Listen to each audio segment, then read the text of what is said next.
අපි බොහෝ දෙනෙක් බොහෝ වෙලාවට සාකච්ඡාට බඳු නොකරන එහෙත් සාකච්ඡා කළ යුතු මාතෘකාවක් ගැන තමයි අපි කවුරුත් දන්නවා විශේෂයෙන්ම මව් පදවිය ලැබීමත් එක්ක විශේෂයෙන් දරු ප්‍රසිද්ධියෙන් පස්සේ අපේ මව්වරුන් යම් ආකාරයකට ඒ ඇතිවන නව වෙනස් වීමත් එක්කම ඒ වගකීම් වලට මුහුණ දෙන්න තියෙන යම් නුහුරු බව වෙන්න පුළුවන්. නැත්නම් පවුල හා ඇයගේ සමාජ වටපිටාවේ ලැබෙන සහයෝගයේ යම් යම් තියෙන අඩුපාඩු හෝ ඒ සහයේ ගැටලු මත වෙන්න පුළුවන්. එහෙම නැත්නම් තවත් නොයෙකුත් සමාජ කාරණා. මම වැඩි විස්තර කියන්නේ නැහැ. අපේ දේශිකාව ඔබත් එක්ක මේ ගැන වැඩිපුර සාකච්ඡා කරන්න. ඉතින් අපි සුබුරුදු පරිදි අදත් සූදානම් වෙන්නේ අපේ මනෝපදේශකවරුන් වටමේ සමුහ හරහා මේ මාතෘකාව පිළිබඳ අපේ දැනුම වැඩි දියුණු කරගන්නත් කුසලතාවයන් වැඩි දියුණු කරගන්නත්. ඉතින් අපි අපේ උපදේශකවරු හැමදෙනාම පිළිගන්න ඔබකම ආදරයෙන් මේ වැඩසටහන සඳහා ඉතින් අද අපිත් එක්ක මේ වැඩසටහන ඒ සම්ප්‍රදායකත්වයට එක්වන සම්ප්‍රදායිකාව ගැන ඔබට හැඳින්වීමක් කරනවා නම් ඉදුමුනි වත්තේගම එතුමිය අවුරුදු 15කට වැඩි කාලයක් විශේෂයෙන් මානසික සෞඛ්‍ය පිළිබඳව සේවාලාභීන් සමග කටයුතු කළා. ඉතාම හොඳ අත්දැකීමක් සහ පළපුරුද්දක් තිබෙන වෛද්‍යවරියක්.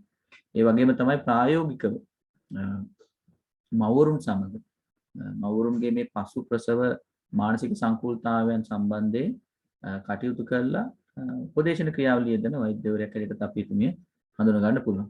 ඉතින් මම හිතන්නේ අපිට බොහොම හරවත් සහ ඵලදායී සාකච්ඡාවකට නිරත වෙන්න පුළුවන් වෙයි අද දවසේ. ඒ සඳහා මම ඔබ සැමට ආරාධනා කරනවා වෙනදා වගේම සුපුරුදු පරිදි අපි වැඩසටහන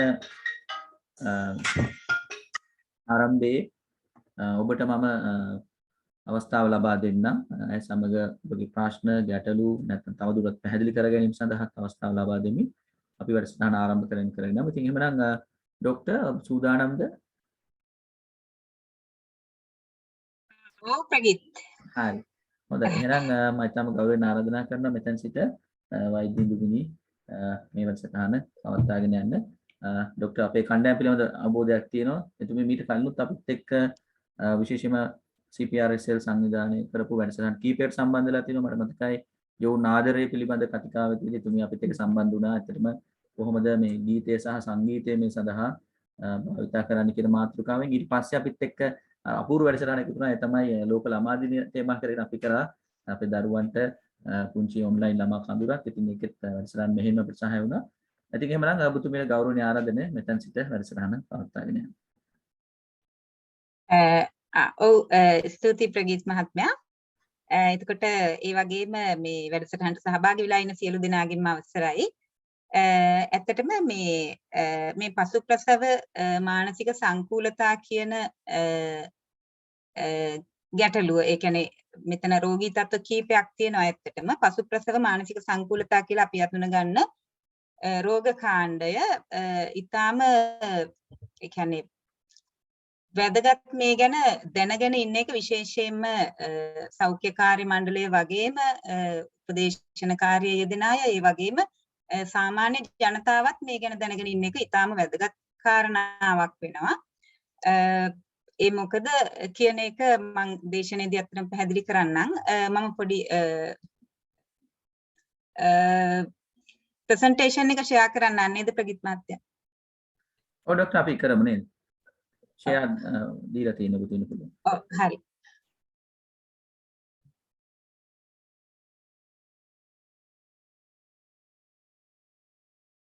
හරි අපිට පැහැදිලි හරිද? පේනවනේ. ඔව්. එතකොට ඉස්සෙල්ලාම අපි මොනවද මේ පසු ප්‍රසව මානසික සංකූලතා කියලා කිව්වොත් දැන් ඇත්තටම පසු ප්‍රසව කාලය, පසු ප්‍රසව කියන්නේ අපි මවක් දරුවෙක් ලැබෙන්න හිටපු මවක් දරුවා බිහි කිරීමෙන් පසුව කාලය තමයි අපි පසු ප්‍රසව අවධිය කියලා හඳුනගන්නේ. විශේෂයෙන්ම දරුවා බිහි වුණු අවස්ථාවේ ඉඳන් සති 6ක් දක්වා, ඒ කියන්නේ දින 42ක් දක්වා කාලය තමයි පසු ප්‍රසව අවධිය කියලා අපි අර්ථ දක්වන්නේ. නමුත් ඇත්තටම මේ පසු ප්‍රසව කාලයෙන් එහාට දීර්ඝ වෙනවා. මොකද අපි මානසික ගැටලු ගැන කතා කරනකොට අපි මේ සති 6න් එහාට ඇති වෙන මානසික ගැටලුත් මේ පසු ප්‍රසව කාලයේ තිබෙන වෙනස් වීම වල ප්‍රතිඵල විදිහට අඳුන ගන්නවා. ඒ නිසා එතන ලොකු සීමාවක් දාන්නේ නැහැ අපි. නමුත් සාමාන්‍යයෙන් වෛද්‍ය විද්‍යාත්මකව පසු ප්‍රසව අවධිය කියලා අපි හඳුන්වන්නේ දරුවා බිහිවීම ඉඳන් සති 6ක් දක්වා කාල සීමාව. එතකොට මේ කාල සීමාවේදී තමයි ඇත්තටම මේ ගැටලු වලින් වැඩි හරියක් ඇති වෙන්නේ. මොකද දැන් කාන්තාවකගේ ජීවිතේ ගොඩාක් ලොකු වෙනසක් ඇති වෙනවනේ මේ කාල සීමාව ඇතුළත.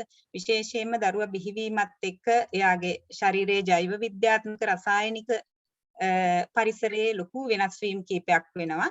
ඒ වගේම කායිකව මේ කාන්තාව වෙනස් වෙනවා. ඒ කියන්නේ කායිකව ප්‍රසවය නිසා, ඊළඟට දරුවට කිරි ලබා දීම නිසා, ඊළඟට එයාට තියෙන කාර්යභාරයන් වෙනස් වීම නිසා කායිකව වෙනස් වෙනවා. ඊළඟට සමාජීය වශයෙන් එයා වෙනස් වෙනවා. ඒ වගේම මනෝභාවමය වශයෙන්ුත් එයාට වෙනස් වීම කීපයක් වෙනවා.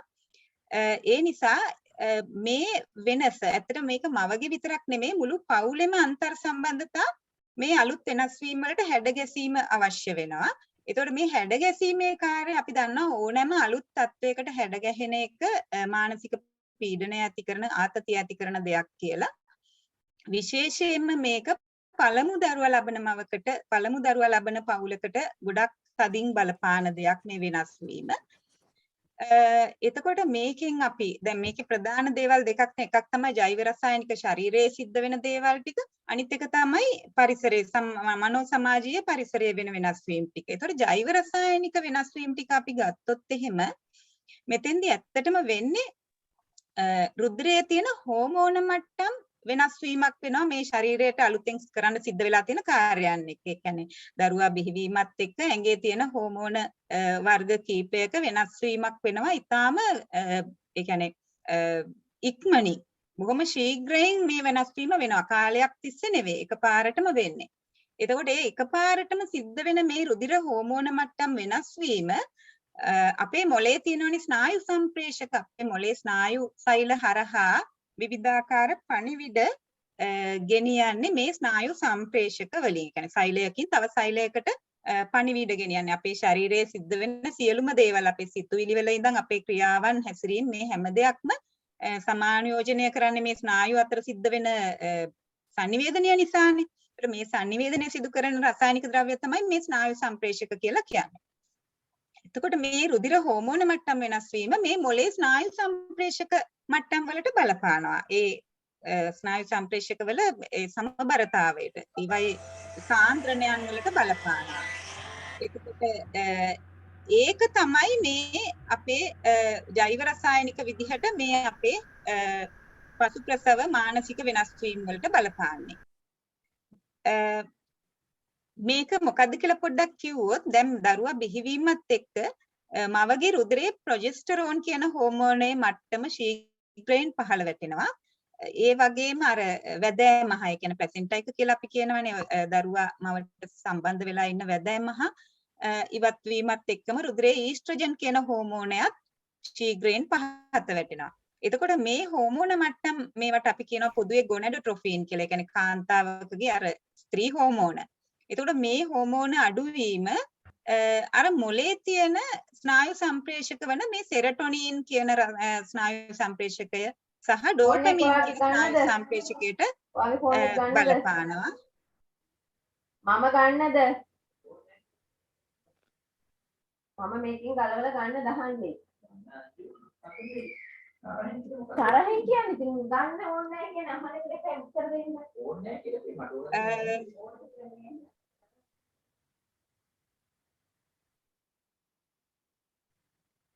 හරි. එතකොට මේ ගොනඩොට්‍රොෆින් හෝමෝන අඩුවීම මම කිව්වා මේ ස්නායු සම්ප්‍රේෂක එහෙම නැත්නම් සෙරටොනින් සහ ඩෝපමින් කියන නියුරෝට්‍රාන්ස්මිටර්ස් ස්නායු සම්ප්‍රේෂක වල මට්ටම් වෙනස් වීමට බලපානවා. එතකොට මේ සෙරටොනින් කියන නියුරෝට්‍රාන්ස්මිටර් එක බලපාන්නේ අපේ මනෝභාවයට. ඒ කියන්නේ අපේ හැඟීම් වලට දුක, සතුට, කේන්තිය, බය වගේ දේවල් අපේ හැඟීම් කියලා අපි කියනවනේ. එතකොට මේ හැඟීම් වෙනස් වෙන්න තමයි සෙරටොනින් කියන එක. විශේෂයෙන්ම සෙරටොනින් තමයි මේ සතුට ඇති කරන හෝමෝන් එක. මේ නියුරෝට්‍රාන්ස්මිටර් එක. ඒ කියන්නේ ස්නායු සම්ප්‍රේෂකය. එතකොට සෙරටොනින් මට්ටම මොලේ අඩු වීමට බලපානවා මේ හෝමෝන වෙනස. ඒ වගේම තමයි ඩෝපමින් කියන රසායනිකය බලපාන්නේ සයිකෝසීය රෝග ලක්ෂණ වලට. ඒ කියන්නේ ඉස්සරහදී මම කියනවා මේ අසාමාන්‍ය හැසිරීම, අසාමාන්‍ය සිතුවිලි. ඒවා ටිකක් අර මනෝභාව වෙනස් වීම වලට වඩා දරුණු රෝග ලක්ෂණ. ඒතකොට ඒවා ඇති වෙන්න හේතු වෙන්නේ මේ ඩෝපමින් කියන එකේ වෙනස් වීම කියන්නේ සමහර මොලේ සමහර ප්‍රදේශවල ඩෝපමින් අඩු වෙන්න පුළුවන්, සමහර ප්‍රදේශවල වැඩි වෙන්න පුළුවන්. එතකොට ඒකත් එක්ක අර ඩෝපමින් කියන හෝමෝනයේ සාමාන්‍ය තත්ත්වය වෙනස් වීම තමයි, ඒ කියන්නේ බැලන්ස් එක වෙනස් වීම, සමබරතාවය වෙනස් වීම තමයි මේක සයිකෝසීය රෝග ලක්ෂණ ඇති වෙන්න හේතුව වෙන්නේ. එතකොට ඒ මම විස්තර කරේ ජෛව විද්‍යාත්මක විදිහට මොකක්ද වෙන්නේ කියන එක. එතකොට මනෝ සමාජීය පසුබිම ගත්තොත්, පාරිසරික හේතුන් ගත්තොත් මේ ගර්භණී අවධිය කියන්නේ ගොඩක් ආතතිකාරී තත්වයක්. ඒ වගේම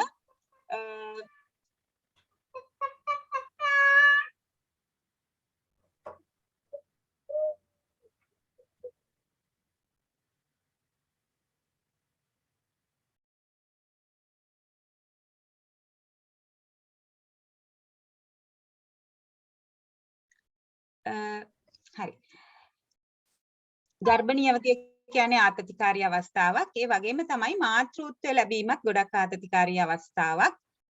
එතකොට මේ ආතතිය බලපානවා කාන්තාවට. ඊළඟට තමන්ගේ භූමිකාවන් වල සිදුවෙන වෙනස. දැන් උදාහරණයක් විදිහට අපි හිතමු පළවෙනි දරුවා ලබන කාන්තාවක් වුණාම එයාගේ භූමිකාව සම්පූර්ණයෙන් වෙනස් වෙනවනේ. එයා ගෙදර සමහර විට දැන් ගෙදරට ආපු අලුත් මනමාලි විදිහටනේ මෙච්චර දවස් ඉන්නේ නේද? එතකොට එහෙම හිටපු කෙනා දැන් ඊට වැඩිය ලොකු භූමිකාවක්, යා මවකගේ භූමිකාව, ඒ වගේම මවක් වීමත් එක්ක යාට තව ගෙදර ප්‍රධාන තත්වයක් ලැබෙනවා නේද? ඒ වගේ යාගේ භූමිකාව වෙනස් වෙන්න පුළුවන්. එතකොට දැන් ස්වාමි පුරුෂයාත් එක්ක යාගේ තියෙන සම්බන්ධතාවයටත් මේක බලපානවනේ. යා දැන් අම්මා කෙනෙක් කියන තත්වයක් එක්කනේ දැන් ස්වාමි පුරුෂයාගේ සම්බන්ධය එන්නේ. එතකොට ඒවා වෙනස් වෙනවා. ඊළඟට තමන්ගේ ශරීරයේ සිද්ධ වෙන වෙනස් වීමුත් මනසට බලපානවා. ඊළඟට සැමියා සහ පවුලේ අය එක්ක තියෙන සම්බන්ධතාවල සිද්ධ වෙන මේ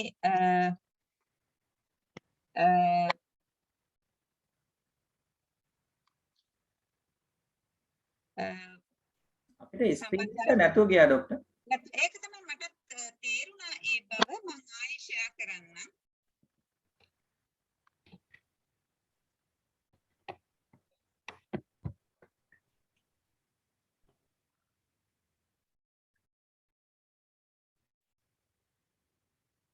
දැන් හරිද? හරි ආපහු තියෙනවා. හරි. එතකොට මේ පවුලේ අය එක්ක තියෙන සම්බන්ධතාවල සිදුවන වෙනස් වීම වලට අනුගත වෙන්න එකත් ස්ට්‍රෙස් එකක් වෙනවා. ඊළඟට තමන්ගේ වගකීම් වෙනස් වෙනවා. දැන් කලින් දැන් ඇත්තටම ඔය දරුවෝ ලැබුණ අය කියන දෙයක් තමයි නේද? තමන්ගේ ඒ කියන්නේ අම්මලා දන්නවා තමන්ගේ වගකීම් වල ලොකු වෙනස් වීම වෙනවා. ඒ වගේම කලින් තමන්ට විවේකයක් ගන්න පුළුවන් හිතුන වෙලාවට දැන් ඒක නැති වෙනවා. දරුවෙක් ලැබුණාට පස්සේ නිදා ගන්න තියෙන අවස්ථාව නැති වෙනවා. මේ වගේ විවේකය නැති වෙනවා. මේ වගේ ලොකු වෙනසක් වෙනවා යාගේ වගකීම් වල. දරුවා ගැන තියෙන වගකීම, ඒ වගේම පවුලේ අය සම්බන්ධව මේවා වෙනස් වෙනවා. ඊළඟට සමාජය තමාව දකින ආකාරයත් වෙනස් වෙනවානේ. මේ මාතෘ පදවිය ලැබීමත් එක්ක. එතකොට මේ හැම එකක්ම මානසික ආතතිය ඇති කරන සාධක වෙනවා. එතකොට මේ හැම එකකටම මේ කාන්තාව හැඩ ගැහෙන්න ඕනේ. දැන් ඕගොල්ලෝ දන්නවා මේ ඇඩ්ජස්ට්මන්ට් කියන එක, යම්කිසි අලුත් තත්වයකට හැඩ ගැසීම කියන එක ඇත්තටම අපි කාටත්, ඒ කියන්නේ මේක හොඳ දෙයක් වෙන්න පුළුවන්, නරක දෙයක් වෙන්න පුළුවන්. සමහරලාට විශ්වවිද්‍යාලයට යන එක, අලුත් රැකියාවක් ලැබෙන එක, විවාහයක් වෙන එක, මේ වගේ ඕනෑම අලුත් අත්දැකීම්, අලුත් තත්වයකට හැඩ ගැහෙන එක අපිට මානසික ආතතියක් වෙනවා. ඒ වගේම තමයි මේ මාතෘ පදවියට හෝ එහෙම නැත්නම් දරුවෙක් ඉන්න මවකට වුණත් ඊළඟ දරුවා ලැබුණාම ඒකට හැඩ ගැහෙන එක ආතතිකාරී අවස්ථාවක් වෙනවා. එතකොට මේවත් එක්ක ගත්තහම අවදානම් සාධක, දැන් පසු ප්‍රසව මානසික සංකුලතාවයක් ඇති වෙන්න අවදානම් සාධක වෙන්නේ මෙන්න මේවා. පළමු දරුවා ලබන මවකට මේ අවදානම වැඩි. ඊළඟට අඩු වයස් මවකට මේ අවදානම වැඩි. විශේෂයෙන්ම පර්යේෂණ වලින් හොයාගෙන තියෙනවා මේ පසු ප්‍රසව මානසික සංකුලතා ඇති වෙන අයගෙන් 81%ක්ම අවුරුදු 25ට අඩු මව්වරු කියලා. ඊළඟට අවිවාහක මවකට දැන් අවිවාහක තත්වයක් එක්ක යාට තියෙන ගැටලුත් එක්ක අවිවාහක මවකට මේ අවදානම වැඩි කියලා හොයාගෙන තිනවා. ඒ වගේම සීස සැත්කම හෝ වෙනත් ප්‍රසව සංකූලතා. ඒ කියන්නේ දරුවා ලැබෙන්න ගිහිලා සාමාන්‍ය විදිහට දරුවා ලැබෙන්නේ නැතුව වෙනත් ගැටලු ඇති වෙන සැත්කම් කරන්න සිද්ධ වෙන සමහරට අඬු දාලා ගන්න සිද්ධ වෙනවා. නේද? ඒ වගේ ඕනෑම ප්‍රසව සංකූලතාවක්. ඒ වගේම සමහර වෙලාවට ප්‍රසවයෙන් පස්සේ දරුවාගේ ගැටලු ඇති වෙන්නත් පුළුවන්. දරුවා බේබි කාමරයට දාන්න සිද්ධ වෙනවා. නොමීරු දරුවා හම්බ වෙනවා. මේ වගේ ප්‍රසවයේ ආශ්‍රිත ඕනෑම සංකූලතාවයක් තියෙන මවකට මේ අවදානම වැඩි. ඊළඟට ලිංගික අතවරයකට මුහුණ දුන් කෙනෙකුට මේ පසු ප්‍රසව ගැටලු මානසික ගැටලු ඇතිවීමේ අවදානම වැඩි. ඒ වගේම පෞරුෂ ගැටලු තියෙන අයට මේ අවදානම වැඩි කියලා හොයාගෙන තියෙනවා. ඊළඟට පීඩනකාරී ජීවිත අත්දැකීම් විඳපු අයට විශේෂයෙන්ම ගර්භණී කාලයේ හරි එහෙම නැත්නම් දරුවා ලැබීමට ආසන්නයේ හරි පීඩනකාරී ජීවිත අත්දැකීම් විඳනනම් එයාට මේ අවදානම වැඩි. ඊළඟට තනියම ඉන්න අයට ඒ වගේම පවුලෙන් සැමියාගෙන් සහයෝගයක් නැති අයට අවදානම වැඩි. එතකොට කලින් මානසික රෝග තිබුණ කට්ටියට කලින් මානසික රෝගී තත්ත්වයන් තිබිලා තියෙන එහෙම නැත්නම් ඒවට ප්‍රතිකාරය අරන් තියෙන අයට අවදානම වැඩි. විශේෂයෙන්ම මේ කාන්සාව කියන රෝගය සහ විෂාදය කියන රෝගය තිබුණ අයට මේ අවදානම වැඩි. ඊළඟට පසු ප්‍රසව මානසික සංකූලතා මේ මම දැන් කතා කරන දේවල් කලින් ප්‍රසවයකදී කලින් දරුවා ලැබෙද්දි මේ ආබාධයක් හැදුනා නම් එයාට නැවත ඊළඟ දරුවා ලැබෙනකොටත් මානසික සංකූලතාවයක් එන්න අවස්ථාව වැඩි. ඊළඟට පවුලේ කාට හරි මානසික රෝග තියෙනවා නම් මේ අවදානම වැඩි වෙනවා. විශේෂයෙන්ම පසු ප්‍රසව ගැටලු ඇති වෙන අම්මලාගෙන් 25%ක්ම පවුලේ යම් කිසි කෙනෙකුට මානසික රෝග පිළිබඳ ඉතිහාසයක් තිබෙනවා කියලා හොයාගෙන තියෙනවා. විශේෂයෙන්ම එයාගේ අම්මා හරි එහෙම නැත්නම් සහෝදරියක් අක්කා හරි නංගි හරි පසු ප්‍රසව මානසික රෝග ඇති වෙලා තියෙනවා නම් එයාට අවදානම ගොඩක් වැඩි කියලා තමයි හොයාගෙන තියෙන්නේ. එතකොට දැන් අපි බලමු පසු ප්‍රසව මානසික සංකූලතාවක තියෙන වෙනස්කම්. ඇත්තටම පසු ප්‍රසව සංකූලතා වර්ගීකරණය කරලා තියෙන රෝග තත්ත්ව කීපයකට. නමුත් මේ රෝග ලක්ෂණවල මිශ්‍රණයක් තමයි ගොඩක් වෙලාවට එකම රෝගයක් කියලා අපිට හැම වෙලාවෙම හරියටම මේකයි තියෙන්නේ කියලා එහෙම ඩයග්නොස් කරලා මේ රෝග නිශ්චය කරන්න නවට වැඩිය අපිට මේ රෝග ලක්ෂණවල මිශ්‍රණයක් තමයි ගොඩක් වෙලාවට දකින්න ලැබෙන්නේ. දැන් අපි අඳුන ගන්නනේ ඕනේ මේ අවස්ථාවක් තියෙනවා කියන එක. ඒ නිසා මේ ටික මම මිශ්‍රව දැම්මේ. අපි වෙනම කතා කරනවා ඒ ටික ඉස්සරහදී. එතකොට වරින් වර ඇති වෙන මනෝභාව විෂමතා. ඒ කියන්නේ මනෝභාවය වෙනස් වෙනවා. එයාගේ මනෝභාවය කියන්නේ අපිට දුක සතුට වගේ දේවල්නේ. ඒකට එයාගේ හිතේ තියෙන හැඟීම් ඉක්මනින් වෙනස් වෙන සුළුයි. ඉක්මනින් කේන්ති යනවා, ඉක්මනින් දුක් වෙනවා, අඬනවා. ඒ වගේ මනෝභාවය අස්ථාවරයි. ඊළඟට එයා නොසන්සුන් වෙන්න පුළුවන්. ඒ වගේම අනිත් අය නොරුස්නා ගතියක්, පොඩ්ඩ නැත්තම් කේන්ති යන ගතියක් එහෙම එන්න පුළුවන්. ඊළඟට අඬන වැළපෙන ගතියක්, පොඩි දෙයකට අඬන වැළපෙන ගතියක් එන්න පුළුවන්. කලබල වීම, ඊළඟට එයාගේ හිතන රටාව පැටලිලි සහගත වෙන්න පුළුවන්. ඊළඟට ඩිලීරියම් කියන මනෝවික්ෂිප්තය කියන තත්ත්වය ඇති වෙන්න පුළුවන්. ඒ කියන්නේ මනෝවික්ෂිප්තය කියන්නේ අර එයා හිතන සහ කතා කරන දේවල් එතෙන්දි වෙනස් වෙනවා. ඒ වෙනසත් එක්ක ඒක පැහැදිලිව ඕනෑම කෙනෙකුට පේනවා සහ ඒක ප්‍රතිකාර අවශ්‍ය තත්ත්වයක්. ඩිලීරියම් කියන්නේ දැන් ඒ ඩිලීරියම් වගේ තත්ත්වයක් එන්න පුළුවන්. ඒ කියන්නේ එයා කතා කරන සහ එයාගේ කල්පනාව පැටලිලා කියන එක පේනවා. ඊළඟට මායා විශ්වාස සහ මායා සංවේදන කියන්නේ දරුණු මානසික රෝගවලදී දක්නට ලැබෙන රෝග ලක්ෂණ වර්ග දෙකක්. මායා විශ්වාසවලදී වෙන්නේ එයා අමුතු දේවල් විශ්වාස කරන එක. ඒ කියන්නේ බැලූ බැල්මටම අනිත් අයට නිරෝගී අයට පේනවා මේ විශ්වාසයේ පදනමක් නැහැ කියලා. මේ විශ්වාසවල තියෙන එන්න පුළුවන් ඒවා තමයි මේ පැරනොයිඩ් ඩිලූෂන්ස් කියන ඒවා. පැරනොයිඩ් කියලා කියන්නේ එයාට කවුරු හරි එයාට හානියක් කරන්න එනවා, එයාව හඹා එනවා, එයාට කරදරයක් කරන්න. එහෙම නැත්නම් එයාගේ බබාට කරදරයක් කරන්න කවුරු හරි ලෑස්ති වෙලා ඉන්නවා, කවුරු හරි කණ්ඩායමක්.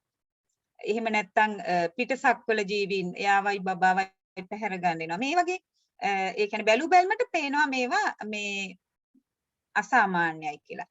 දැන් ඒ වගේම දැන් සමහර වෙලාවට මායා විශ්වාස එනවා. එයාට හානි කරයි, එයාගේ කෑම වලට මොන හරි දායි. ඒ වගේ විශ්වාසත් එන්න පුළුවන්. ඊළඟට දරුවා ගැනත් එහෙම 아무තු විශ්වාස එන්න පුළුවන්. ඊළඟට ග්‍රෑන්ඩියෝස් කියන්නේ එයාගේ තත්ත්වය ගැන එයා ටිකක් අදි තක්සේරුවෙන් හිතන, එයාට විශේෂ බලයක් තියෙනවා. එහෙම නැත්නම් ඒ වගේ දැන් එයාට අනිත් අය හිතන ඒවා අඳුර ගන්න පුළුවන්. මේ වගේ 아무තු ඒ කියන්නේ අසාමාන්‍ය බලයක් තියෙනවා කියලා තමන් ගැන ඊටාම වැඩි තක්සේරුවකින් හිතන එක තමයි grandiose delusions කියලා කියන්නේ. එතකොට මේ වගේ 아무තු විශ්වාසයන් තියෙන්න පුළුවන්. අනිත් අයව සැක කරන එකත් මේ විශ්වාසයන් එක්ක තමයි එන්නේ. ඊළඟට මායා සංවේදන කියන්නේ එයාට මේ ඇත්තම උත්තේජනයක් නැතුව එයාට යම් යම් සංවේදන දැනෙනවා. සංවේදන කියලා කියන්නේ අපි රූප පේන එක, ශබ්ද ඇහෙන එක, ඊළඟට ගඳ සුවඳ, රස, ස්පර්ශ මේ පහනේ අපි සංවේදන කියලා කියන්නේ නේද?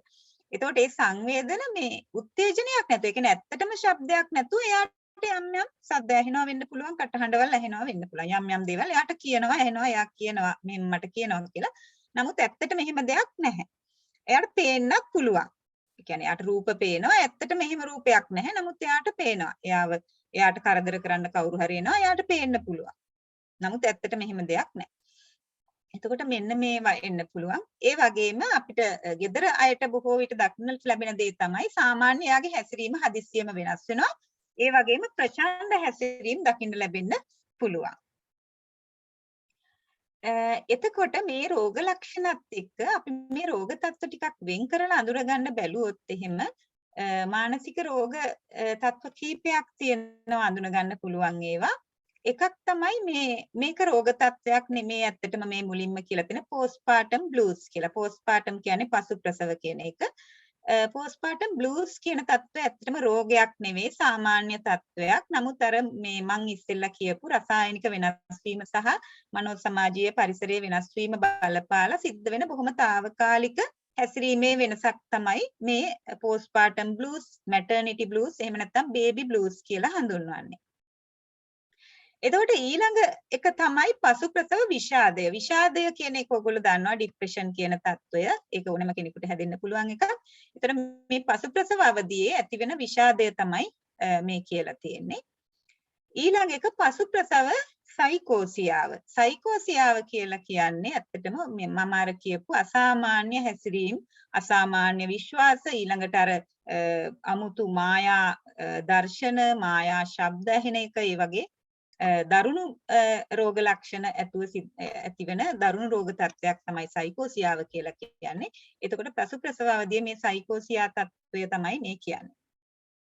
ඊළඟට පසු ප්‍රසව ක්ලමත අක්‍රමිකතාව කියලා තත්ත්වයක් ඇති වෙනවා. ඔයගොල්ලෝ දන්නවා ඇති මම හිතන්නේ PTSD, post traumatic stress disorder කියන එක. පසු ව්‍යසන ක්ලමත අක්‍රමිකතාවය. ඒ කියන්නේ යම් කිසි ව්‍යසනකාරී, කම්පනකාරී අත්දැකීමකට මුහුණ දුන්නට පස්සේ කෙනෙකුට පසු කාලීනව ඇති වෙන්න පුළුවන් අර ඒ කම්පනකාරී අත්දැකීමෙන් සිද්ධ වෙච්ච මානසික බලපෑම නිසා පසු ඇති වෙන්න පුළුවන් රෝග තත්ත්වයක් තමයි මේ පසු ව්‍යසන ක්ලමත අක්‍රමිකතාව කියන්නේ. ඒතකොට ප්‍රසව අවස්ථාවෙන් පසුවත් මේ ක්ලමතය ඇති වෙන්න පුළුවන්. ක්ලමතය කියලා කියන්නේ අපි ස්ට්‍රෙස්. ඒ කියන්නේ මානසික ආතතිය කියන එකට. ඒතකොට පසු ප්‍රසව ක්ලමත අක්‍රමිකතාව කියන තත්ත්වය ඇති වෙන්න පුළුවන්. ඊළඟට අනිත් එක තමයි පසු ප්‍රසව කාංසාව හා ග්‍රස්තිය. කාංසාව කියලා කියන්නේ අපි බය මූලික කරගත්ත මානසික රෝග කාණ්ඩයකට නේද? ඇන්සයිටි, එහෙම නැත්නම් බය, භීතිය. ඊළඟට ග්‍රස්තිය කියලා කියන්නේ අපි ඔබ්සෙෂනල් කම්පල්සිව් ඩිසෝඩර් කියන තත්ත්වය. ඒ කියන්නේ අර ඔයගොල්ලෝ කවුරුත් දන්නවා මං හිතන්නේ අර නැවත නැවත යම් කිසි දෙයක් කරන්න හිතේ ලොකු පෙළඹවීමක් ඇති වෙන රෝග තත්ත්වය මං හිතන්නේ හැමෝම අහලා ඇති. අර නිතර අත සෝදන්නේ, ඊළඟට දොරක් එහෙම වැහුවාම ආයෙ වහලද ඇරලද කියලා බලන්නේ, නිතරම චෙක් කරලා බලන්නේ. එහෙම රෝග ලක්ෂණත් එක්ක ඇති වෙන රෝගය තමයි ග්‍රස්තිය කියලා කියන්නේ. ඒතකොට පසු ප්‍රසව අවස්ථාවේ මෙන්න මේ කාංසාව සහ ග්‍රස්තිය කියන තත්ත්වත් ඇති වෙන්න පුළුවන්. එතකොට අපි මේ postpartum blues ගැන කිව්වොත් මම කිව්වා මේක රෝග තත්ත්වයක් නෙවෙයි කියලා. මේකට ප්‍රතිකාර අවශ්‍ය වෙන්නේ නැහැ බොහෝ දුරට. මේ මව්වරුන්ගෙන් 50%කට 75%කට වගේම මේ තත්ත්වය බොහොම කෙටි කාලීනව ඇති වෙන්න පුළුවන් කියලා හොයාගෙන තියෙනවා. එතකොට මේකට හේතු වෙන්නේ හෝමෝන වෙනස් වීම සහ දරුවා ලැබීම සමග ඇති වෙන මානසික පීඩනය. මේකෙදි එන්නේ අර මනෝභාවයේ වෙනස් වීම. යාගේ විශේෂයෙන්ම අර මේ දුක්බර ගතිය සහ බය ගතිය ඇති වෙන එක තමයි මෙතෙන්දි වෙන්නේ. නිතර පොඩි දෙයටත් අඬනවා අර බබා මේක ගොඩාක් වෙලාවට එන්නේ පළවෙනි සති දෙක ඇතුළත බබා ලැබිලා. නිතර ඇඬුම් බර ගතිය, නොසන්සුන් ගතිය, සමහර විට කේන්ති යන නොරුස්නා ගතියක් ඇති වෙන්න පුළුවන්. බබාගේ වැඩ කරන්න බය ගතිය තියෙන්න පුළුවන්. ඒ වගේම නිතර අර අපි කියන්නේ නහයෙන් අඬන ගතියක් කියලා. දැන් බබා හම්බුනට පස්සේ අම්මා කෙනෙක් නිතරම අර බබාගේ වැඩ කරගන්න බැරුව නාහින් අඬන ගතියක් එන එක තමයි මෙතෙන්දි මේ ගොඩක් වෙලාවට දකින්න ලැබෙන්නේ. සමහර වෙලාවට අධික ප්‍රීතිය තත්වයක් ඇති වෙන්න පුළුවන්. ඕනෑමට වැඩිය සන්තෝෂෙන් ඉන්න ගතියක් එහෙමත් දකින්න ලැබෙන්න පුළුවන්. එතකොට මේක ඇත්තටම බටහිර රටවල වැඩිපුර බහුලයි කියලා හොයාගෙන තියෙනවා. ඒ මොකද ඇත්තටම බටහිර රටවල අපේ රටවල වගේ පවුලේ ලොකු එකතුවක් නැහැනේ. ආච්චිලා සීයලා හැමෝම එකතු වෙලා බබාව බලා ගන්න එකතු වෙන්නේ නැහැනේ. ඒ නිසා ඒගොල්ලන්ගේ අර තනියම බබා බලා ගන්න සිද්ධ වෙන අවස්ථා වැඩි. ඒක හේතුවක් වෙන්න ඇති කියලා හිතනවා ඒකට. ගොඩක් වෙලාවට මේක පළමු දින 10 ඇති වෙන්නේ. ඒ වගේම මවගේ සාමාන්‍ය ක්‍රියාකාරීත්වයට රෝග ලක්ෂණ හින්දා බාධාවක් ඇති වෙන්නේ නැහැ. බබාගේ වැඩ ටික කරගන්න, තමන්ගේ වැඩ ටික කරගන්න එයාට බාධාවක් ඇති වෙන්නේ නැහැ මේ රෝග තත්ත්වය නිසා. ඒ හින්දා ඇත්තටම විශේෂ ප්‍රතිකාර අවශ්‍ය වෙන්නේ නැහැ. මේක දවස් කිහිපයකින් හොඳ වෙලා යනවා. හැබැයි මේකට අනිත් අයගේ සහයෝගය සහ මෙයාගේ හිත සනසවන එක අවශ්‍ය වෙනවා. ඒ විතරක් ගොඩක් වෙලාවට ඇති වෙනවා. නමුත් දැන් අර අනිත් වඩා දරුණු රෝග තත්ත්වත් මූලික අවස්ථාවේ මේ වගේ පෙනෙන්න පුළුවන්. ඒ කියන්නේ postpartum blues වල මේ කියන නුරුස්නා ගතිය, ඇඬුම් බර ගතිය වගේ පටන් අරගෙන පසු ප්‍රසව විෂාදය තත්වයට වැඩි දියුණු වෙන්න පුළුවන් මේක. ඒ නිසා වඩා බරපතල රෝග තත්ත්වයක් එන්න පුළුවන්. ඒ අවදානම වැඩි මේක කල් පවතිනවා නම් දවසෙන් දෙකෙන් අඩු වෙලා යන්නේ නැතුව දවස් කීපයක් මේ තත්ත්වය දිගට තියෙනවා නම් අපි සැක කරන්න ඕන පසු ප්‍රසව විෂාදය හෝ කාන්සාව හෝ වෙනත් රෝග තත්ත්වයකට මේක ප්‍රෝග්‍රස් වෙනවද කියන එක.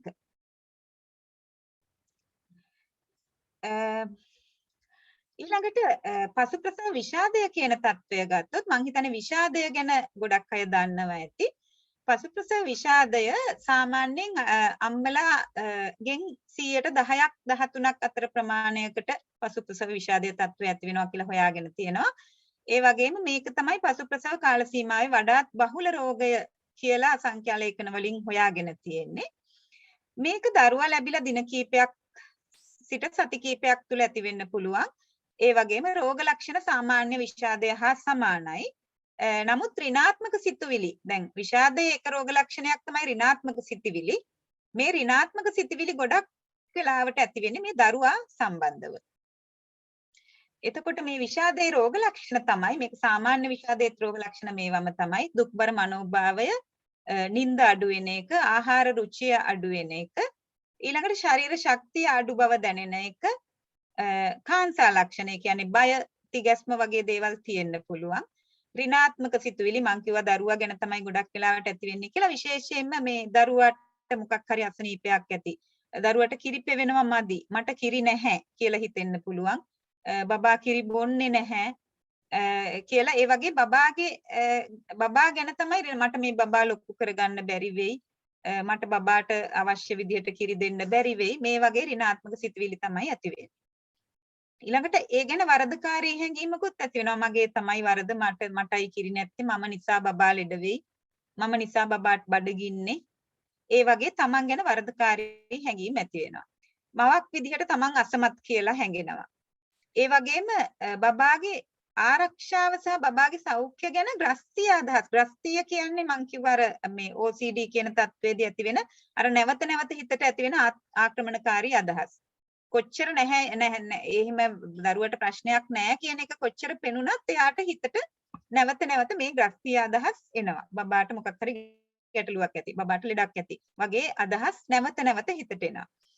එතකොට මේත් එක්කම රෝගය දරුණු වුණොත් සියදිවි හානි කර ගැනීමේ අදහස් ඇති වෙන්න පුළුවන්. එතකොට පසු ප්‍රසව සයිකෝසියාව ගත්තොත් මම ඉස්සෙල්ලා විස්තර කරේ පසු ප්‍රසව විෂාදය කියන තත්ත්වේ රෝග ලක්ෂණ.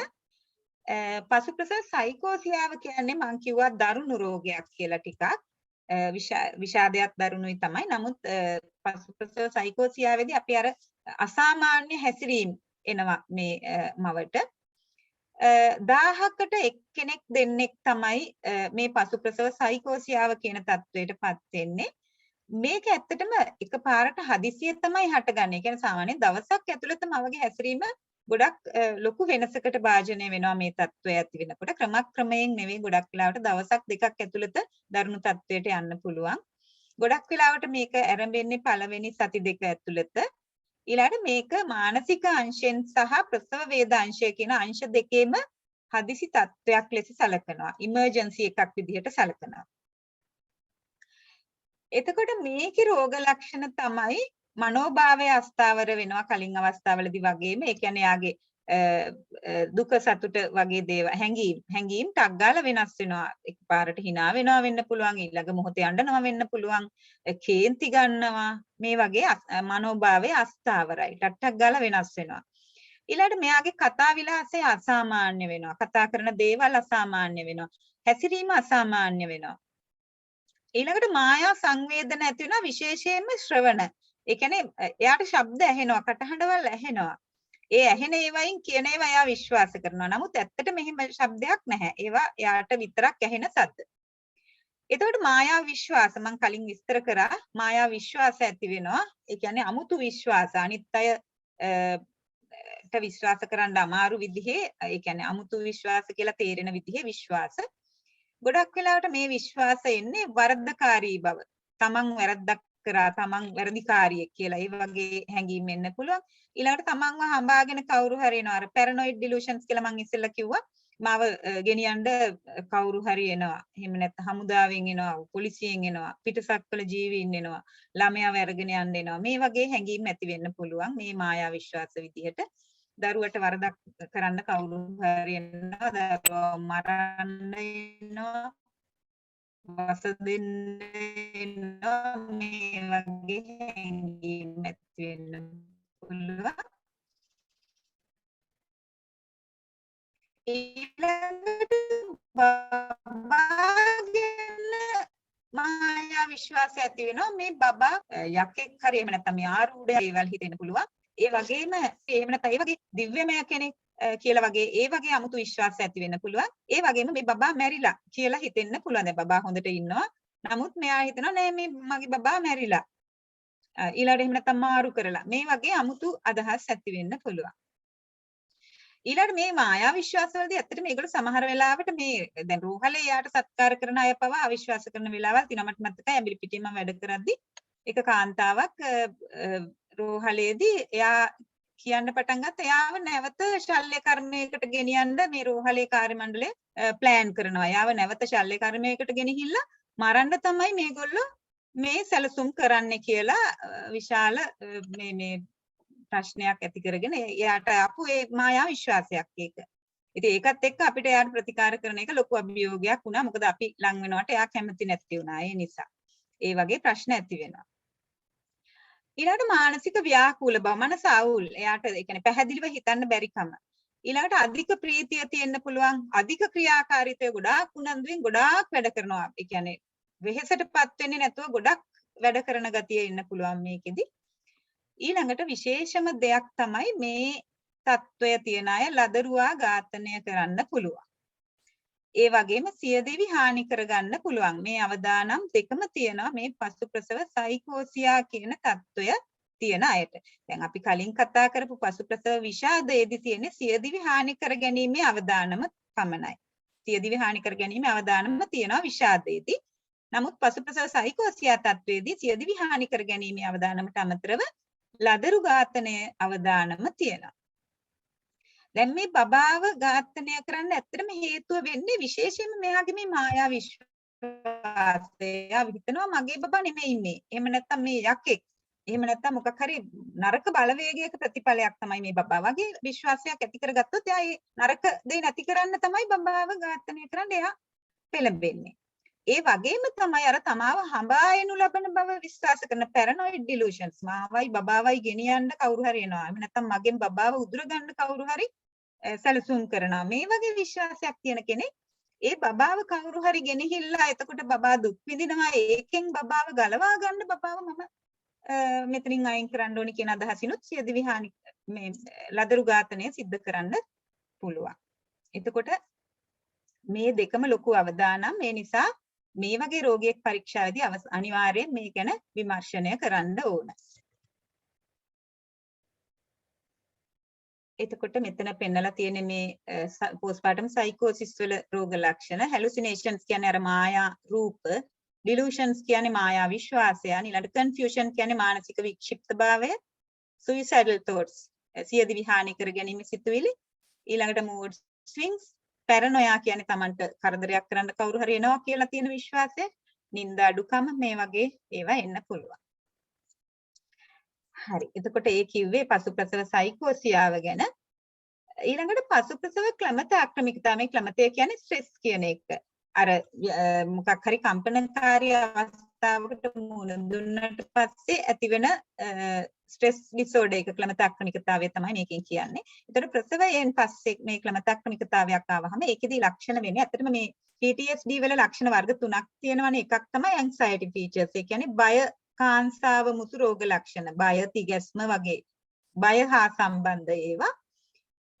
ඊළඟට අනිත් එක තමයි ඒ කම්පනකාරී අවස්ථාව හදිසියෙ නැවත නැවත මනසට බලෙන් ඇතුළු වෙන එක, නැවත නැවත මතක් වෙන එක, ඒ ගැන භයානක හීන පේන එක, ඒක නැවත සිද්ධ වෙනවා වගේ පේන එක, මේ වගේ දේවල්.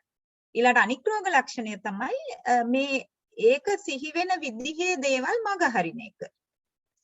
එතකොට මේ රෝග ලක්ෂණ කාණ්ඩ තුනම ඇති වෙන්න පුළුවන්.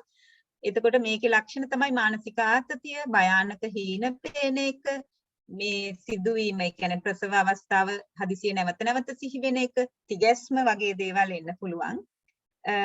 ඒ වගේම මේක 5.6% ඇති වෙනවා කියලා එක්තරා පර්යේෂණයකින් හොයාගෙන තියෙනවා.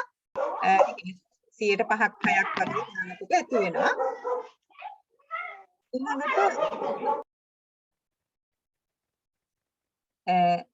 සති ගණනක් මාස ගණනක් පවතින්න පුළුවන්. ඇත්තටම ප්‍රතිකාර නොලැබුණොත් දීර්ඝ කාලයක් මේක පවතින්න පුළුවන්. ඒ වගේම ප්‍රතිකාර අරගෙන සුව වුණත් ඊළඟ දරු ප්‍රසූතිය ආසන්නයේ මේක නැවත මතුවෙන්න පුළුවන් මේ ක්ලමතය. ඒ කියන්නේ ඊළඟ දරු ප්‍රසූතිය ආසන්න වෙනකොට ආපහු මේ රෝග ලක්ෂණ මතුවෙන්න පුළුවන්. කලින් ප්‍රතිකාර ගත්තත්. ඊළඟ ද්විතීකව මේකට සෙකන්ඩරි ද්විතීකව ගර්භ බීතිකාව. ගර්භ බීතිකාව කියලා කියන්නේ ටොකෝෆෝබියා කියලා කියන්නේ ගර්භණී වීමට සහ ප්‍රසව අවස්ථාවට දක්වන දැඩි බය. බීතිකා රෝග අපි දන්නවා නේද? බීතිකා රෝග වලින් කියන්නේ අනවශ්‍ය හේතු විරහිත බයක් දක්වන එකනේ නිශ්චිත දෙයකට. එතකොට මේ ගර්භ බීතිකාවේදී වෙන්නේ ගර්භණී භාවයට සහ දරුවා ලැබෙන ප්‍රසව අවස්ථාවට දැඩි බයක් දක්වන එක. ඒක ද්විතීකව ඇති වෙන්න පුළුවන්. දැන් අර මම කියවනේ PTSD වලදී මග හරිනවා කියලා. ඒ මග හැරීමේ එක තමයි මේක. ඒ කලින් සිද්ධ වෙච්ච කම්පනකාරී අවස්ථාව මග හරින විදිහේ හැසිරීම. එතකොට මේ ගර්භ බීතිකාව කියන්නේ නැවත ගර්භණී භාවයකට යන්න බයයි. ඒ කියන්නේ නැවත අර කලින් කම්පනය සිහි වෙන එකට එයා මග හරින්න තමයි කටයුතු කරන්නේ. එතකොට මේ තත්ත්වය ඇති වෙන්න පුළුවන්. ඊළඟට පසුප්‍රසව කාංසා රෝග කියලා කාණ්ඩයක් තියෙනවා. ඇත්තටම මේක සමහර අධ්‍යයනයන් වලින් දැන් අපි මුලින් කිව්වනේ පසුප්‍රසව විෂාදය තමයි බහුලම රෝගී තත්ත්වය කියලා. නමුත් සමහර අධ්‍යයනයන්ගෙන් හෙළි වෙලා තිනවා මේ පසුප්‍රසව විෂාදයට වඩා පසුප්‍රසව කාංසා රෝග බහුලයි කියලා. මෙතෙන්දි වෙන්නේ අලුත දරුවා ලැබුණ මවක් මේ ළමයාගේ සෞඛ්‍ය සහ ආරක්ෂාව ගැන අධික අවධානය, ඒ කියන්නේ අනවශ්‍ය විදිහේ අධික අවධානයක් දක්වන එක. විශේෂයෙන්ම තොටිලි මරණ කොට් ඩෙත් කියලා අපි කියනවා. ඒ කියන්නේ කොට් ඩෙත් එකක් කියලා කියන්නේ අපි බබා කොට් එකේ ඉඳලා තොටිල්ලේ ඉඳලා බලනකොට බබා නැති වෙලා. එහෙම ඒවා වෙනවා සමහර වෙලාවට. එහෙම අවස්ථා අහලා ඇතිනේ නේද? සමහර හේතු අර කිරිහිරවීම වගේ හේතු වලින් එහෙම වෙන්න පුළුවන්. දැන් මේ අම්මට තොටිලි මරණ පිළිබඳ අධික බයක් තියෙනවා. හැම වෙලාවෙම එයාට බබා නිදි කරාම බයයි. දැන් ඊළඟට එයා බලනකොට බබා නැති වෙලා ඉඳීද කියලා බයක් ඇති වෙනවා. ඒ නිසා මේගොල්ලෝ කරන්නේ රැට නිදාගන්නේ නැහැ. අවදියෙන් ඉඳගෙන ළමයාගේ හුස්ම ගන්න සද්දෙට සවන් දීගෙන ඉන්නවා. ඊළඟට ඇඳෙන් බැහැ නැවත බබාව ළඟට යනවා, පරීක්ෂා කරනවා, ආයෙ යනවා, නිදා ගන්නවා, ආයෙ එනවා. නිින්ද යන්න නිදාගන්නේ නැහැ. නිකන් ඇලවෙලා ඉන්නේ ඇහුම්කන් දීගෙන. එතකොට මේකෙන් අම්මට නිින්ද අඩු වෙනවා සහ අම්මා ගොඩාක් වෙහෙසට පස් වෙනවා මේ තත්ත්වය නිසා. ඊළඟට පසු ප්‍රසව ග්‍රස්තිය කියන එක ග්‍රස්තිය කියන්නේ අපි කලින් කිව්වනේ දර නිතර නිතර අතසෝදන්නේ නේද? ඒ අසනීපයෙන් ග්‍රස්තිය කියන්නේ. ඒ කියන්නේ නැවත නැවත යම් ආක්‍රමණකාරී සිතුවිල්ලක් සිතට ඇතුළු වෙන එක තමයි ග්‍රස්තියදී වෙන්නේ. මේ පසු ප්‍රසව ග්‍රස්තියේදී මේ නැවත නැවත ඇති වෙන සිතුවිල්ල වෙන්නේ මේ බබාට හානියක් වෙයි කියන එක. බබාට කොයි වෙලාවෙ හරි මොකක් හරි වෙයි කියන සිතුවිල්ල තමයි නැවත නැවත හිතට ඇති වෙන්නේ. එතකොට මේක අර හේතු සලකා ආරක්ෂිතව ඉන්නවනේ කියන එක එයා දන්නවා. නැවත ආක්‍රමණකාරී විදිහට හිතට ඇතුල් වෙනවා. එතකොට ඒ වගේම මේ චිත්ත රූප පේනවා. දරුවට හානියක් වීම පිළිබඳව චිත්ත රූප නැවත නැවත මැවිලා පේනවා. එතකොට ඒකෙන් යාට ලොකු මානසික පීඩනයක් එනවා. එතකොට ඒ නිසා මෙයා නිතරම අර පරීක්ෂා කරන්න පෙළඹෙනවා. බබාව නිතරම ගිහිල්ලා පරීක්ෂා කරනවා. මේක ගර්භණී කාලයේත් ඇති වෙන්න පුළුවන් රෝග තත්ත්වයක්. ගර්භණී කාලේ දැන් මේ කුස තුල ඉන්න බබා ගැනත් මේ තත්ත්වය ඇති වෙන්න පුළුවන්. එතකොට ඒ ටික තමයි රෝග තත්ත්ව ටික. මේවා ඇත්තටම මම කලිනුත් කිව්වා මේවා මෙහෙම පහසුවෙන් වෙන් කරන්න පුළුවන් විදිහට රෝග ලක්ෂණ එන්නේ නැහැ රෝගීන්ගේ. මේවායේ මිශ්‍රණයක් තමයි එන්නේ ගොඩක් වෙලාවට. වැඩිපුර කොයි පැත්තටද බර රෝග ලක්ෂණ එන්නේ අපි ඒ රෝග නිශ්චය තමයි ගොඩක් වෙලාවට කියන්නේ. නමුත් මේක මිශ්‍රණයක් තමයි එන්නේ. එතකොට මේකේ පසු ප්‍රසව මානසික ගැටලු වලට තියෙන ප්‍රතිකාර ගැන අපි ගත්තොත් ප්‍රතිකාර වර්ග කීපයක් තියෙනවා. ඖෂධ ප්‍රතිකාර, විද්‍යුත් කම්පන ප්‍රතිකාර දෙනවා අපි. ඊළඟට මනෝවිද්‍යාත්මක ප්‍රතිකාර තියෙනවා. ඊළඟට වෙනත් සහාය තියෙනවා. ඖෂධ ප්‍රතිකාර ගත්තහම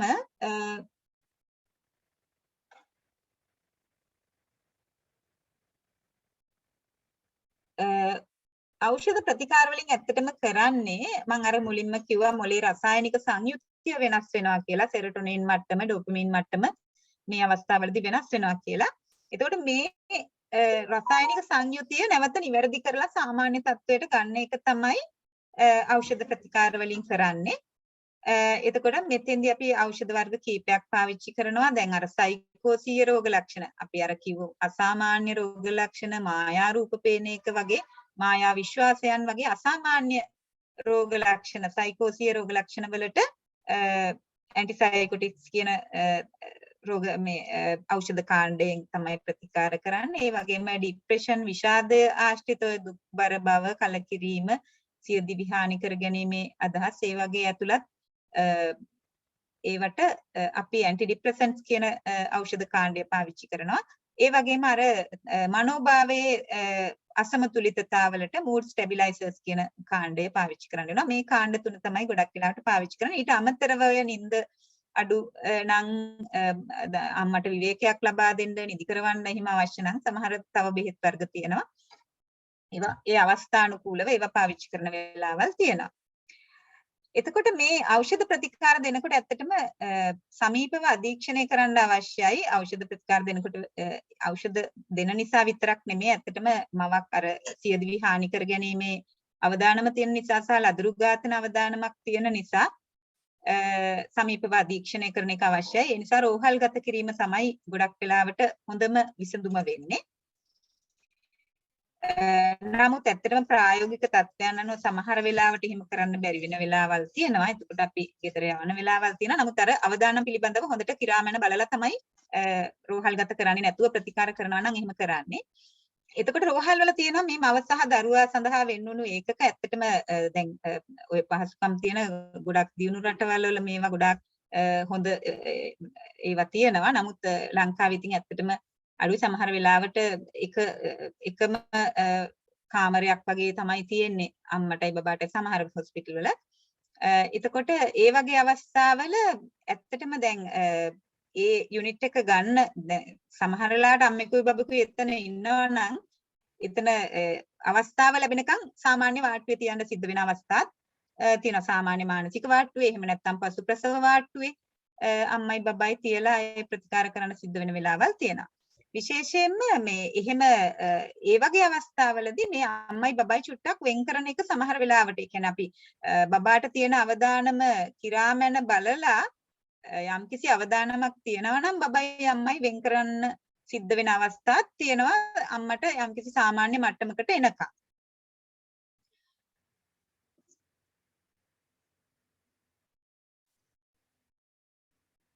එතකොට ඖෂධ ප්‍රතිකාර අතරතුර කිරි දෙන එක සම්බන්ධව ගත්තොත් ඇත්තටම මේ ගැන ගොඩාක් පර්යේෂණ කෙරිලා නැහැ. ඇත්තටම දැන් හැම කිරි දෙන අම්මා කෙනෙකුට බෙහෙත් දීලා පරීක්ෂා කරන එකේ පොඩි ගැටලුවක් තියෙනවානේ. ඒ නිසා ගොඩක් පර්යේෂණ කෙරිලා නැහැ. ඒ හින්දා ගොඩක් ඖෂධ ගැන නිශ්චිතවම මේක හානි කරයි කියලා එහෙම හොයාගෙන නැහැ ඇත්තටම. නමුත් බොහෝ විට මේ ඖෂධ සාන්ද්‍රණය මව් කිරි සමග මේ ඖෂධ බොහොමයක් දරුවට යනවා. ඒ නිසා දරුවට යන සාන්ද්‍රණයන් අඩු කරන්න යම් යම් ඒ කියන්නේ බෙහෙත් දෙන ප්‍රමාණ වලින් එතකොට බෙහෙත් දෙන වේල් ප්‍රමාණය වැඩි කරලා බෙහෙත් ප්‍රමාණය අඩු කර ඒ කියන්නේ වේල් ප්‍රමාණය වැඩි කරාම අපිට එක වේලකට දෙන ප්‍රමාණය අඩු කරන්න පුළුවන්. ඒතර ඒ වගේ ක්‍රමවේද වලින් සහ කිරි දෙන වේලාව එහෙට මෙහෙට කරලා ඒ වගේ මේ බබාට යන ඖෂධ ප්‍රමාණය අඩු කරන්න බලනවා. ඒ වගේම ඖෂධ වර්ග තියෙනවා බබාට හානියක් නොවන බව තහවුරු කරගත් ඖෂධ වර්ග බොහෝ විට අපි ඒ ඖෂධ තමයි පාවිච්චි කරන්නේ. එහෙම නැති ඖෂධ පාවිච්චි කරන්න සිද්ධ වෙන අවස්ථාවලදී කිරි දීම తాවකාලිකව නතර කරන්න සිද්ධ වෙනවා. ඒ වගේ දෙයක් තමයි කරන්නේ. එතකොට ඒ කිව්වේ ඖෂධ ප්‍රතිකාර ගැන. එතකොට විද්‍යුත් කම්පන ප්‍රතිකාර ගැන ගත්තාම විද්‍යුත් කම්පන ප්‍රතිකාර කියලා කියන්නේ ඇත්තටම මොළයට පොඩි මේ විද්‍යුත් ඒ කියන්නේ ඉලෙක්ට්‍රොමැග්නටික් කියලා කියනවා. විද්‍යුත් සහ චුම්බක කම්පනයක් තමයි ලබා දෙන්නේ. එතකොට මේ කම්පනය ඇත්තටම පොඩි ෆිට් එකක් හා සමානයි. ඒ කියන්නේ අපි ෆිට් එකක් ඇති කිරීම කියලා කියන්න පුළුවන්. ෆිට් එක කවුරුත් දන්නවනේ අපස්මාර තත්ත්වයේදී අපේ එන්නේ මොළයේ විද්‍යුත් ක්‍රියාකාරීත්වය වෙනස් වීමක් නේ. එතකොට අන්න ඒ විදිහේ වෙනස් වීමක් තමයි ලබා දෙන්නේ. මේක ඇත්තටම රෝගයේ උත්සන්න අවස්ථාවලදී දෙනවා. මේකෙන් ඇත්තටම බොහොම ඉක්මනින් ලෙඩා සාමාන්‍ය තත්ත්වයට ගන්න පුළුවන්. ඒතකොට රෝගයේ උත්සන්න අවස්ථාවලදී දෙනවා. ලෙඩාට ජීවිත අවදානමක් තියෙන අවස්ථාවලදී දැන් මේ සියදිවි හානි කර ගැනීමේ අදහස් තියෙනකොට ලදරු ඝාතන අදහස් තියෙනකොට වගේ ජීවිත අවදානමක් තියෙන අවස්ථාවලදී මේක පාවිච්චි කරනවා. ඒ වගේම අනික් ඖෂධ ප්‍රතිකාර වලින් නියමිත සුවයක් ලබා ගන්න බැරි සහ ප්‍රමාද අවස්ථාවලදී අපි විද්‍යුත් කම්පන ප්‍රතිකාර ලබා දෙනවා. ඇත්තටම විද්‍යුත් කම්පන ප්‍රතිකාර මේ රෝග තත්ත්වවලදී treatment of choice කියලාත් සැලකුවා කාලයක්. ඒ කියන්නේ අපි වඩාත් සුදුසුම ප්‍රතිකාර ක්‍රමය කියලා. නමුත් ඔතන ගැටලුව තියෙන්නේ අර කවදාවත් මානසික රෝගයකට බෙහෙත් අරගෙනවත් නැති කෙනෙකුට අපි එකපාරටම මේක කිව්වහම ගොඩක් අය මේකට කැමති වෙන්නේ නැහැ. ඒ කියන්නේ ඇක්සෙප්ට් කරනවා අඩුයි නේ, පිළිගන්නවා අඩුයි. මේ වගේ ක්‍රමයකට යන්න බය තියෙනවා. ප්‍රතිකාරයම බයක් වුණාම ඒක බවුලටම ලොකු ගැටලුවක් වෙනවනේ. ඒ නිසා තමයි ඖෂධ ප්‍රතිකාර ඉදිරියට ඇවිල්ලා තියෙන්නේ. විද්‍යුත් ඇත්තටම කිරි දෙන්නවත් වෙන කිසිම දෙයකට ගැටලුවක් ඇති වෙන රෝග මේ ඖෂධයක් මේ ප්‍රතිකාර ක්‍රමයක් නෙවෙයි. ඒ නිසා ඒක ගොඩක් හොඳ ප්‍රතිකාර ක්‍රමයක්.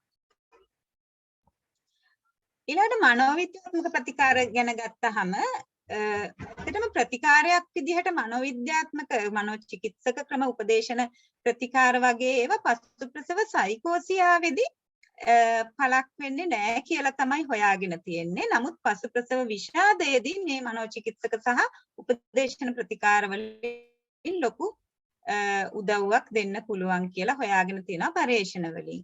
පසුප්‍රසව සයිකෝසියාවට ඇත්තටම බලපාන්නේ අර ජෛව විද්‍යාත්මකව මේ මොළයේ තුල තියෙන මේ හෝමෝන වෙනස බලපාලා සිද්ධ වෙන ජෛව විද්‍යාත්මක හේතු ටික තමයි පසුප්‍රසව සයිකෝසියාවට බලපාන්නේ.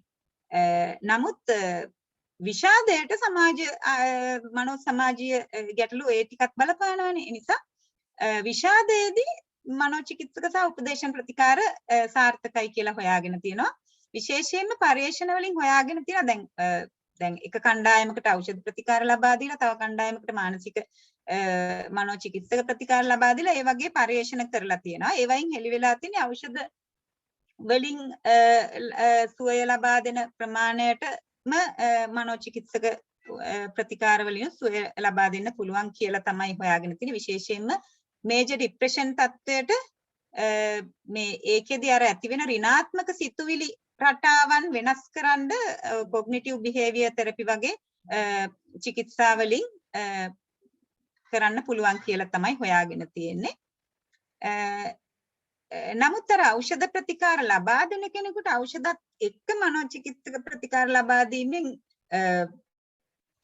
වැඩි සුවයක් ලබා දෙන්න පුළුවන් කියලා හොයාගෙන නැහැ ඇත්තටම. ඒක එහෙම නෙවෙයි කියලා තමයි හොයාගෙන තියෙන්නේ. ඒතකොට නමුත් මේ දෙකෙන්ම සුවය ලබා දෙන්න පුළුවන් කියන එක තමයි හොයාගෙන තියෙන්නේ.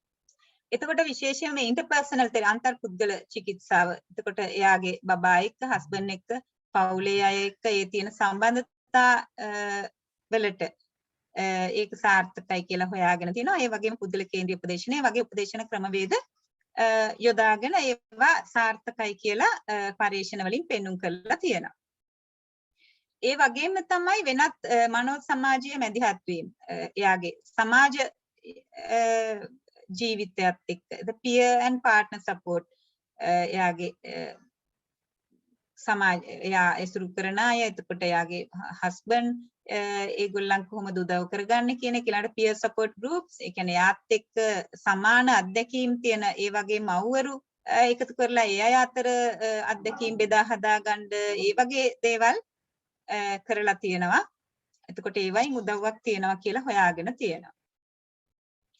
ඒ වගේම ඊට අමතරව දැන් ඔය මොන ප්‍රතිකාරයක් එක්ක වුණත් මෙන්න මේ ටික අවශ්‍ය වෙනවා. එයාට මේ ඇති වෙලා තියෙන තත්ත්වය පිළිබඳ දැනුම ලබා දෙන එක, ඊළඟට එයාගේ වැඩ කටයුතු වලට සහාය ලබා දෙන එක, මානසිකව සවිමත් කරන එක, විශේෂයෙන්ම මේ රෝග තත්ත්වයට මුහුණ දෙන්න සහ එයාගේ දැන් අලුතෙන් තියෙන වැඩ කටයුතු ටික කරගන්න එයාට අවශ්‍ය මානසික සවිය ලබා දෙන එක, ඊළඟට ප්‍රතිකාර නිත්‍යාකාරව ගන්න දිරිමත් කරන එක සහ දැන් මේ වගේ තත්ත්වයක් එක්ක සැමියා සහ පවුලේ අයත් ගොඩක් ලොකු ආතතියකටපත් වෙනවා. එතකොට ඒක දුරු කරන එකත් ගොඩක් වැදගත් වෙනවා. මොකද විශේෂයෙන්ම දැන් පවුලේ දරුවෙක් හම්බ වෙනවා කියන්නේ ඉතින් ලොකු ඇත්තටම මංගල අවස්ථාවක් නේ. නමුත් ඒ අවස්ථාව සම්පූර්ණයෙන් වෙනස් පැත්තකට යනවා මේ මව මේ විදිහේ රෝග තත්ත්වයකට ගොදුරු වීමත් එක්ක. විශේෂයෙන්ම දැන් මානසික රෝග සම්බන්ධව තියෙන මේ අපවාදාත්මක දැක්මත් එක්ක මානසික රෝගයක් ඇති වුණා, එහෙම මෙයාගේ හැසිරීම වෙනස් වුණා, ඒවත් එක්ක ලොකු ආතතියකටපත් වෙනවා. ඒ වගේම තමයි දැන් විශේෂයෙන්ම මේ ලදරු ඝාතන වගේ දැන් බබාට හානියක් කරන අදහස් ඇති වෙන එක. දැන් ඊළඟට බබා ගැන නොසැලකිල්ලෙන් ඉන්න එක. සමහර අම්මලා දැන් විෂාදය වගේ දේවල් වලදී බබා ගැන සලකන්නේ නැහැ. බබා අඬනවා, ඒ වුණාට මෙයා කිරි දෙන්න නැතුව එයාගේ වැඩ කරගෙන එයා ඉන්නවා. ඒ කියන්නේ බබා ගැන සංවේදී වෙන්නේ නැහැ. ඒ වගේ අවස්ථා දැන් රෝගය නිසා ඇති වුණාට සමහර වෙලාවට පවුලේ අය ස්වාමි පුරුෂයා එහෙම නැත්නම් නැන්දම්මා ඒගොල්ලන්ටගේ දෝෂ දර්ශනයට ලක් වෙන අවස්ථා තියෙනවා. මේ මෙයා ළමයා ගැන කිසි සැලකිල්ලක් නැහැ, ළමයාට ආදරේ නැහැ වගේ ඒක තේරුම් ගන්න අවස්ථා තියෙනවා. ඉතින් ඒ නිසා මේ සැමියා සහ පවුලේ අයට මේක තේරුම් ගන්න උදව් කරන එක සහ ඒගොල්ලන්ට දැනුම ලබා දෙන එක ගොඩාක් වැදගත් වෙනවා මේ අවස්ථාවේදී. ඊළඟට වෙන ඖෂධීය නොවන වෙනත් ප්‍රතිකාර අත්හදා බලලා තියෙනවා, විවිධ පරීක්ෂණ කරලා තියෙනවා. මෙන්න මේ බ්‍රයිට් ලයිට් තෙරපි කියන ක්‍රමය, ඊළඟට ඔමෙගා 3 ෆැටි ඇසිඩ්ස් ඔය මේ ෆිෂ් ඔයිල්ස් වල තියෙන මේද වර්ගයක්, ඊළඟට කටු චිකිත්සාව, සම්බාහන ප්‍රතිකාර, ඊළඟට ව්‍යායාම වගේ දේවල් අත්හදා බලලා තියෙනවා. නමුත් ඒකෙන් විද්‍යාත්මක සාක්ෂි ලැබිලා නැහැ පසු ප්‍රසව විෂාදය සඳහා මේවා වැඩ කරනවා කියලා. නමුත් සාමාන්‍ය විෂාදය සඳහා මේ හැම එකක්ම ප්‍රයෝජනවත් කියලා හොයාගෙන තියෙනවා. පසු ප්‍රසව එකට ප්‍රයෝජනවත්ද කියන එක ගැන විද්‍යාත්මක සාක්ෂි නැත්තේ. ඇත්තටම ඒවා කරලා බලන පරිේෂණ කරන එක ටිකක් ගැටලුවක් නේ. දැන් අම්මා කෙනෙකුට පසු ප්‍රසව ගැටලුවක් තියෙනකොට එයාට අපිට මේ ඖෂධ ප්‍රතිකාර හෝ මනෝවිද්‍යාත්මක අපි ඔප්පු කරලා තියෙන ප්‍රතිකාර නොදී අපිට වෙන එකක් අත්හදා බලන එක සදාචාරාත්මකව ගැටලුවක් වෙනවනේ. ඒකට ඒ බාධාව නිසා මේ පරිේෂණ කරන්න මම හිතන්නේ විද්‍යාත්මක සාක්ෂි ලබා ගන්න බැරි වෙලා තියෙන්නේ. ඊළඟට තව ඊට අමතරව මේ පරිසරය සංසුන් වෙන එක. දැන් ප්‍රතිකාර වලින් පස්සේ ගෙදර ආවට පස්සේ උත්තේජන අවම සංසුන් පරිසරයක් තියාගන්න එක, ඊළාට මානසික ආතතිය ඇති කරන්නේ නැතුව යාට විවේකයෙන් ඉන්න, ඒ වගේම නිින්ද වගේ දේවල් වලට පහසුකම් සැලසෙන එක පවුලේ අනිත් අයගේ වගකීමක් වෙනවා.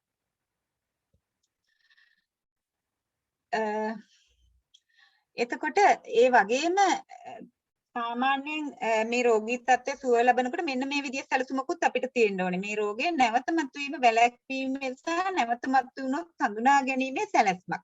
විශේෂයෙන්ම නැවත මතුවීමේ මූලික ලක්ෂණ වන නිින්ද අඩුවීම, අධික ප්‍රීතිමත් බව වෙන්න පුළුවන්.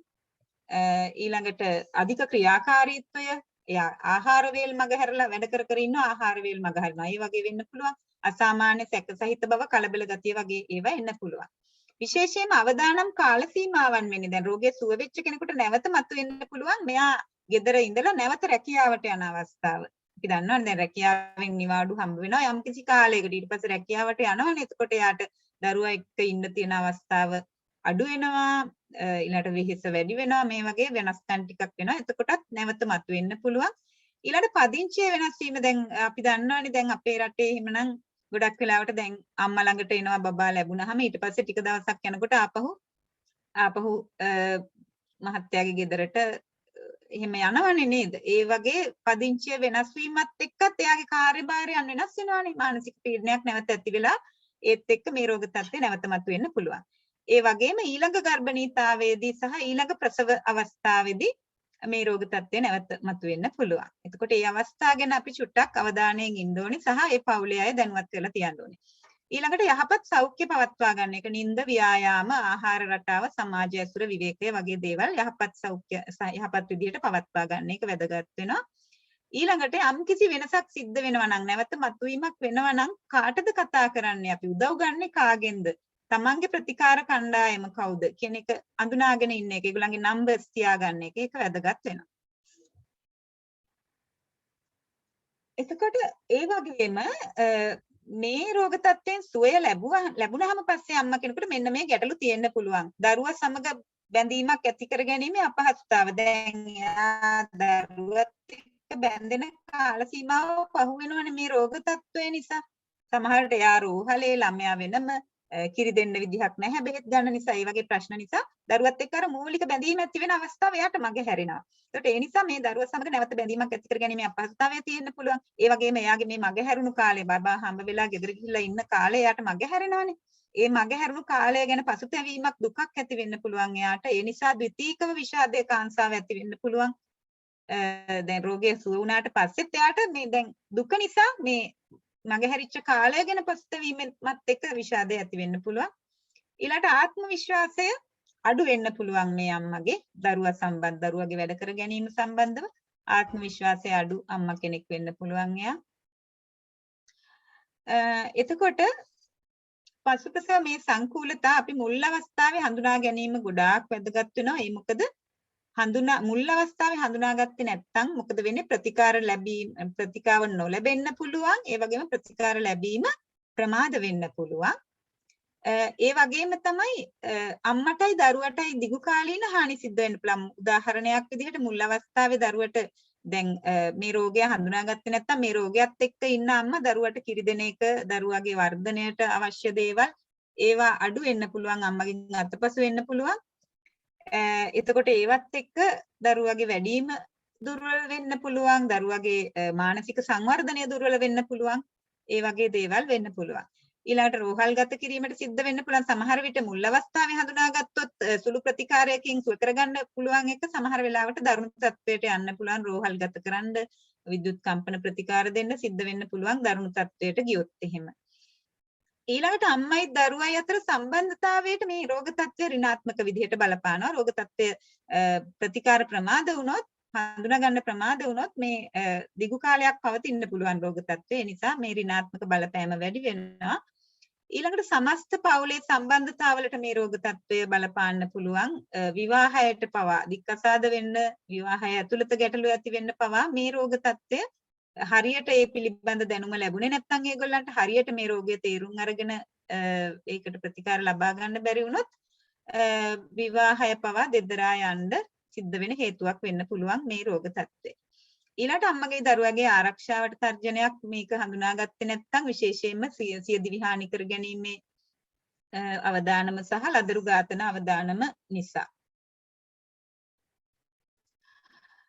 එතකොට ඒ වගේම මේ තව ඉතින් බලපෑම් ටිකක් තියෙනවා රෝගතුර වීම හින්දා අම්මටයි දරුවටයි පවුලටයි තියෙන අපහසුතා ඊළඟට රෝහල්ගත වීමෙන් අර ඒක ගැන සිද්ධ වෙන මානසික අපහසුතාවය කායික අපහසුතාව තනකම වරදකාරී හැඟීම බලාපොරොත්තු විරහිත බව වගේ හැඟීම් ඇති වෙන්න පුළුවන් මාතෘ මරණ සිද්ධ වෙන එක හේතුවක් තමයි මේ සියදිවි හානි කර ගැනීම අපේ රටේ එක අවුරුද්දක මට මතකයි දෙවැනි මාතෘ මරණ ඇති කරන දෙවැනි හේතුව විදිහට මේ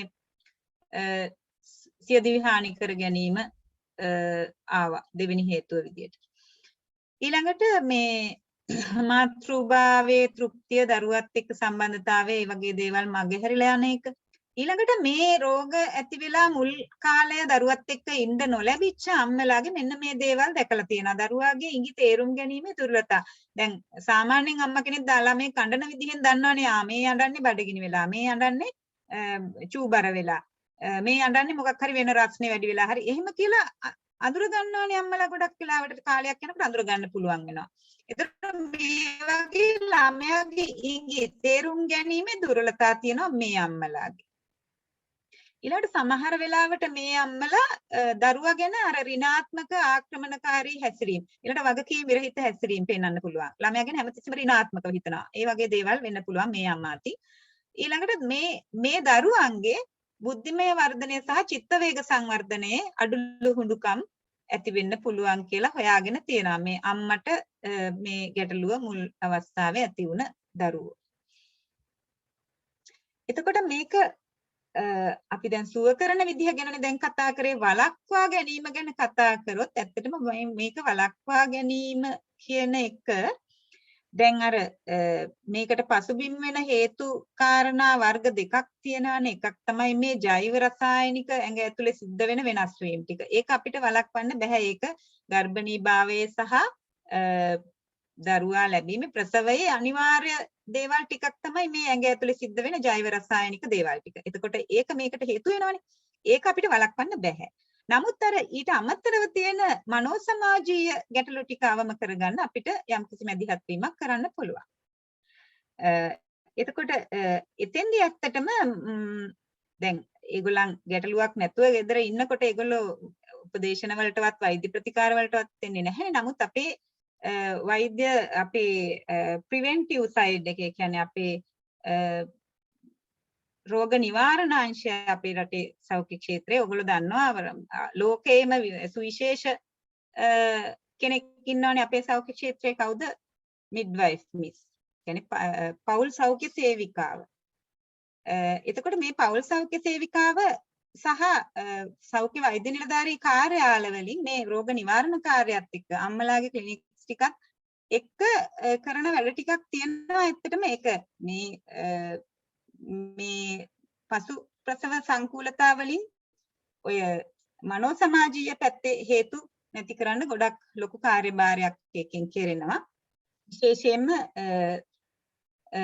නව යුවලක් විවාහ ජීවිතේ පටන් ගත්ත ගමන්ම මේ මිඩ්වයිෆ් මිස් යනවනේ ඒගොල්ලන් හම්බ වෙන්න ගිහිල්ලා ඉවර වෙලා ඒගොල්ලන්ගේ යම්කිසි තොරතුරු ටිකක් ගන්නවා. ඊට පස්සේ තියෙනවා නවදිවි සුව හමුව කියලා එකක්. ඒකෙදි ඇත්තටම අර ඒ නව යුවල අතර තේරුම් ගැනීම කොහොමද වෙන්න ඕනේ, ඒගොල්ලෝ කොහොමද අනිත් අය ගැන සංවේදී වෙන්න ඕනේ, ගෞරවය, විශ්වාසය වගේ දේවල් ඒ දෙන්න අතර සිද්ධ වෙන්න ඕනේ දේවල් ඊළඟට පවුලේ අනිත් අයත් එක්ක කොහොමද ඉන්න ඕනේ. ඒ වගේ අර පොඩි ඒ කියන්නේ උපදේශනාත්මක යම්කිසි දේවල් ටිකක් තමයි එතනදී කෙරෙන්නේ. නවදිවිසුව හමුවේදී ඊළඟට දරුවෙක් ලැබෙන්න ඉන්නකොට මේ මාපිය සැසි කියලා තියෙනවා. මේ සැසි 3ක් තියෙනවා. එතකොට මේවට අම්මයි තාත්තයි දෙන්නම යන්න ඕනේ. මෙතනදී කියලා දෙනවා ඇත්තටම මේ ප්‍රසවය කියන්නේ මොකක්ද කියන එක, ප්‍රසවයේදී සිද්ධ වෙන දේවල්, ගර්භණීතාවයේ සිද්ධ වෙන ශාරීරික වෙනස් වීම, ඊළඟට ප්‍රසවයේදී අවස්ථාවේදී මොකක්ද සිද්ධ වෙන්නේ, ඊට පස්සේ දරුවා ලැබුණට පස්සේ මොනවද සිද්ධ වෙන්නේ, එතෙන්දී තියෙන කාර්යභාරයන් මොනවද, දෙන්න කොහොමද උදව් කරගන්නේ, ඊළඟට පසු ප්‍රසව ඔය මානසික සංකූලතා ඇති වෙන එක ගැන පොඩ්ඩක් කියනවා මෙන්න මේ විදිහේ වෙනසක් වුණොත් ඉක්මනින් යොමු වෙන්න ඕනේ මේක මේ ඔය මානසික රෝගයක් විදිහට නෙවෙයි මේක ඔය රසායනික වෙනස් වීම නිසා තමයි මේක ඇති වෙන්නේ කියන එකත් එක්ක මේක ගැන කියලා දෙනවා. එතකොට දරුවෙක් ලැබුණට පස්සේ පළවෙනි දින 5 ඇතුළත එයා දැන් පළවෙනි දින 5 ඇතුළත බබා ලැබිලා ගෙදර ගියා නම් අපේ පෞල් සෞඛ්‍ය සේවිකාව පළවෙනි දින 5 ඇතුළත එයාව බලන්න ගෙදරට යන්න ඕන. ඒ ගෙදරට ගියාම එයා හොයලා බලනවා මානසික තත්ත්වය ගැන. ඒත් එක්කම මානසික තත්ත්වයක් එක්කම එයාගේ අර වැඩ රාජකාරී ටික දරුවට කිරි දෙන එක ඊළඟට අනිත් වැඩ ටික කරගන්න එක එයාට තියෙන ගැටලු එයාට වැඩ ටික කරගන්න පුළුවන්ද බැරිද එයාට කවුද උදව් කරන්න ඉන්නේ මේ වගේ දේවල් ගැන සොයා බලනවා. ඒත් එක්කම ඊළඟට පළවෙනි මාසේ අවසානයේ ක්ලිනික් එකක් තියෙනවා. ඒ ක්ලිනික් එකට දරුවයි අම්මයි එන්න ඕනේ. එතනදී අම්මගේ මනස පසුප්‍රසව විෂාදය සඳහා අර ස්ක්‍රීනින් ටූල් එකක් එඩින්බරෝ ස්කේල් එකත් එක්ක එයාගේ ඒ ස්ක්‍රීනින් එකෙන් අපි පරීක්ෂා කරනවා මෙයාට විෂාදයේ අවදානමක් තියනවාද කියලා. එතකොට ඒකෙන් එයාට ලකුණු ප්‍රමාණය වැඩි ලකුණු ප්‍රමාණයක් ලැබුණොත් එහෙම එයාව අපි මානසික අංශයට යොමු කරලා ඉස්සෙල්ලම සෞඛ්‍ය වෛද්‍යනිලධාරීවරයා බලලා මානසික අංශයේ විශේෂඥ වෛද්‍යවරයෙකුට යොමු කරලා ඒ අදාළ රෝගී තත්ත්වය තිබෙද සොයලා බලලා ඒ සඳහා ප්‍රතිකාර පටන් ගන්නවා. මෙන්න මේ විදිහේ සිස්ටම් එකක් ලංකාවේ තියෙනවා මේ සඳහා. ඉතින් ඒකෙන් ඇත්තටම බොහෝ දුරට මේ අර විෂාදය අවදානම සඳහා විෂාදය සහ අනෙක් ඔය කාංසාව වගේ දේවල්. ඒ කියන්නේ දරුවා ලැබෙන අවස්ථාවට එයාව සූදානම් කරපු තරමට එයාගේ ස්ට්‍රෙස් එක අපිට අඩු කරන්න පුළුවන්. ඒ නිසා ඒ සූදානම් කිරීම තුළ ඇත්තටම අර එයාගේ ස්ට්‍රෙස් පැත්ත අපිට මම හිතන්නේ මේ ක්‍රියාමාර්ග වලින් සෑහෙන දුරකට අඩු කරන්න පුළුවන්. නමුත් පසුප්‍රසව සයිකෝසියාව සඳහා තියෙන අවදානම් අපිට එහෙම අඩු කරන්න බෑ. මොකද ඒක සම්පූර්ණයෙන්ම අර ජෛව රසායනික වෙනස් වීම තමයි සයිකෝසියාවට හේතු වෙන්නේ. ඒ කියන්නේ දරුණු රෝග තත්ත්වය අපිට වළක්වන්න අමාරුයි. නමුත් විෂාදය සහ කාංසාව පදනම් කරගත්තු අනිත් රෝග ටික අපිට මෙයාව මේ අවස්ථාවට සූදානම් කිරීම තුළින් අඩු කරන්න පුළුවන්. එතකොට ඒ ටික තමයි ඇත්තටම මම කියන්න සූදානම් වුණේ. වෙලාව වැඩිපුර ගියාද මන්ද? නෑ නේද? පැයයි විනාඩි 10ක් ගිහිල්ලා. ප්‍රගීත් මහත්මයා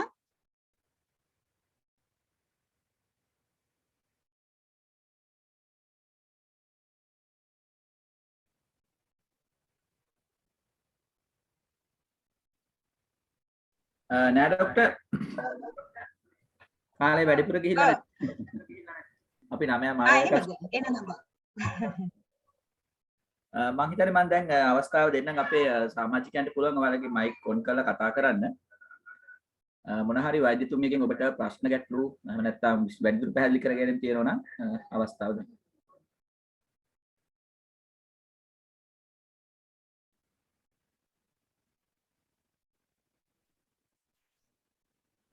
ડોක්ටර් අපිට එක ඉල්ලීමක් ඇවිල්ලා තියෙනවා chat box එකේ එඩින්බරෝ ස්කේල් එක ගැන ටිකක් විස්තර කරන්න පුළුවන්ද කියලා අහනවා RD හෙට්ටිආරච්චි මහත්මයා.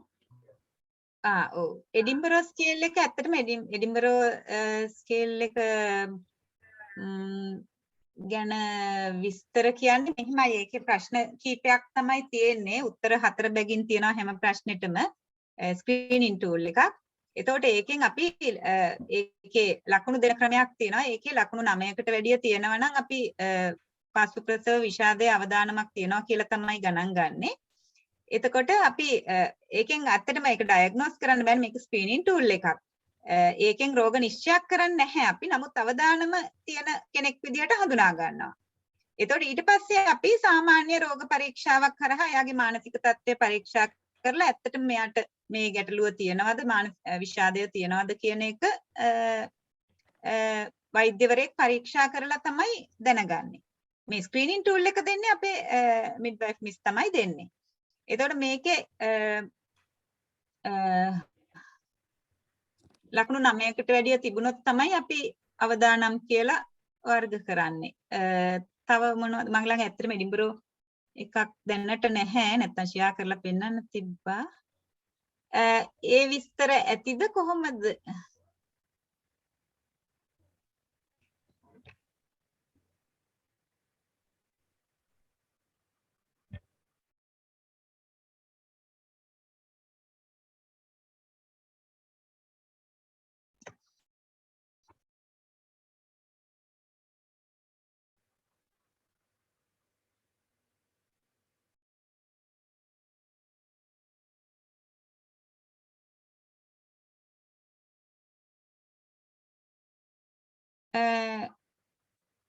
ප්‍රගීත් මහත්තයා ඔව් ડોක්ටර්. රෙකෝඩින් එක ගන්න පුළුවන්ද කියලා අහලා තියෙනවා. ඔව් මම හිතන්නේ අපේ අලුත් සමාජිකයෙක් වෙන්නේ නැති සාමාන්‍යයෙන් අපි මේ වැඩසටහන් මාලාව දැන්ට මේ මාස ගණනාවක් තිස්සේ පවත්වනවා. මේ හැම වැඩසටහනකම රෙකෝඩින් එක අපි අපේ තියෙන මේ YouTube channel එකේ දානවා. එතකොට ඒකේ link එක හම්බ වෙනවා. අපේ දැනට CPRSL සභය 3ක් තියෙනවා. උපදේශකවරු වෙනම ඉන්නවා. ඊට අමතරව උපදේශන පුහුණුව යෙදෙන අය සහ අනිකුත් වෘත්තිකයින් කියලා කාණ්ඩ 3ක් ඉන්නවා. ඒ අපිට WhatsApp පණිවිඩයක් යොමු කරන්න. එතකොට ඔබ සුදුසු කාණ්ඩේ කුමක්ද කියන එකට අපි යොමු කරාට පස්සේ මේ වීඩියෝ වලට බලන්න පුළුවන් මේ page එක හරහා.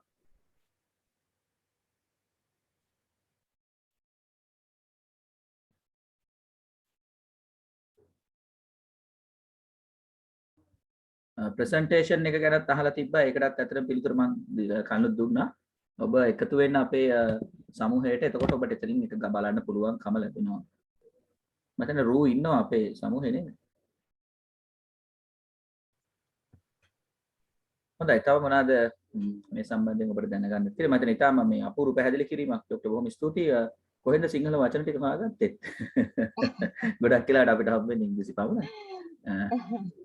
නෑ මම ඉතින් සිංහලෙන් තමයි ගොඩක් වෙලාවට දේශන කරනවානේ. ඉතින් ඉස්සර ඉඳන්ම සිංහල වචන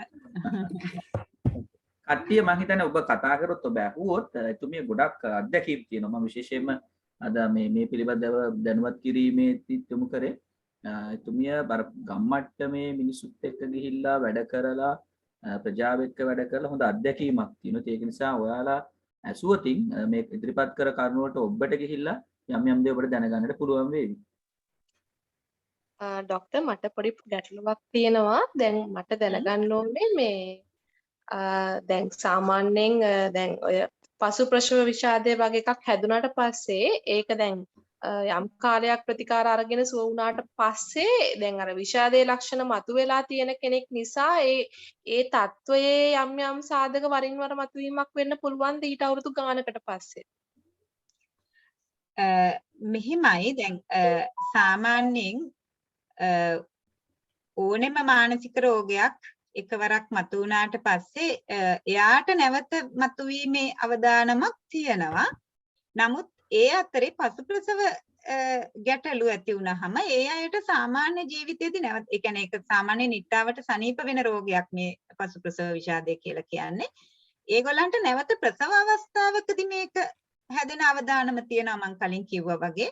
නමුත් මේක සාමාන්‍ය විෂාදය බවට පත් වෙලා එයාට දිගින් දිගටම ඇති වෙන අවදානමක් එහෙම ලොකුවට නැහැ.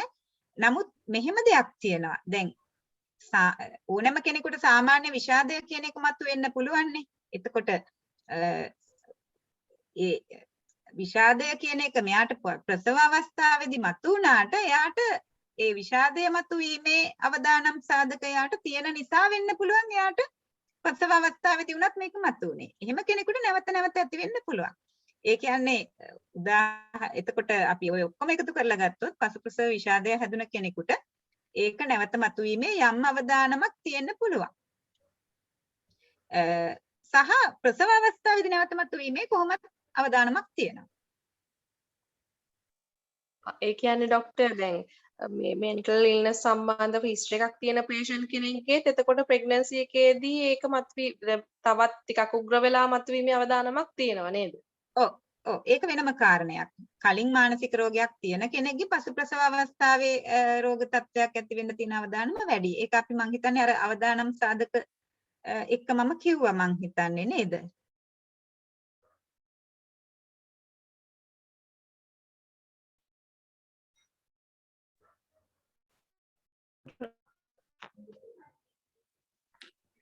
ඩොක්ටර් ඇබෝෂන් එකක් වුණාමත් මේ වගේ තත්ත්වයක් එන්න පුළුවන්ද? ඒ කියන්නේ මුල් කාලේදීම ඇබෝෂන් එකක් කරගත්තු කෙනෙක්ට වගේ? ඇබෝෂන් එකක් එක්ක මෙහෙමයි ඇබෝෂන් එකක් එක්ක යම් මනෝ සමාජීය ගැටලු ටිකක් බැඳිලා තියෙනවනේ. එතකොට යම් කිසි ස්ට්‍රෙස් එකක් ඒකත් එක්ක එනවනේ. දැන් ඇබෝෂන් එකක් කරගන්න කෙනෙකුට යම් ගැටලු ටිකක් තියෙන්න පුළුවන්. ඒ වගේම ඇබෝෂන් එකක් ඉබේ සිද්ධ වුණ කෙනෙකුට ඒ ඇබෝෂන් වීම නිසා මානසික පීඩනයක් තියෙන්න පුළුවන්. ඒ නිසා විෂාදය වගේ අවස්ථාවක් ඇතිවීමේ අවදානමක් තියෙනවා. නමුත් ඒ ප්‍රසවයත් එක්ක එන එක අර එතන සිද්ධ වෙන හෝමෝන වෙනස් වීම තමයි ඒකට ගොඩක්ම බලපාන්නේ. ඒතර ඇබෝෂන් එකකදී ඒ තරම් තීව්‍ර හෝමෝන වෙනස් වීමක් සිද්ධ වෙන්නේ නැහැ. ඒ නිසා එහෙම ලොකු අවදානමක් නැහැ.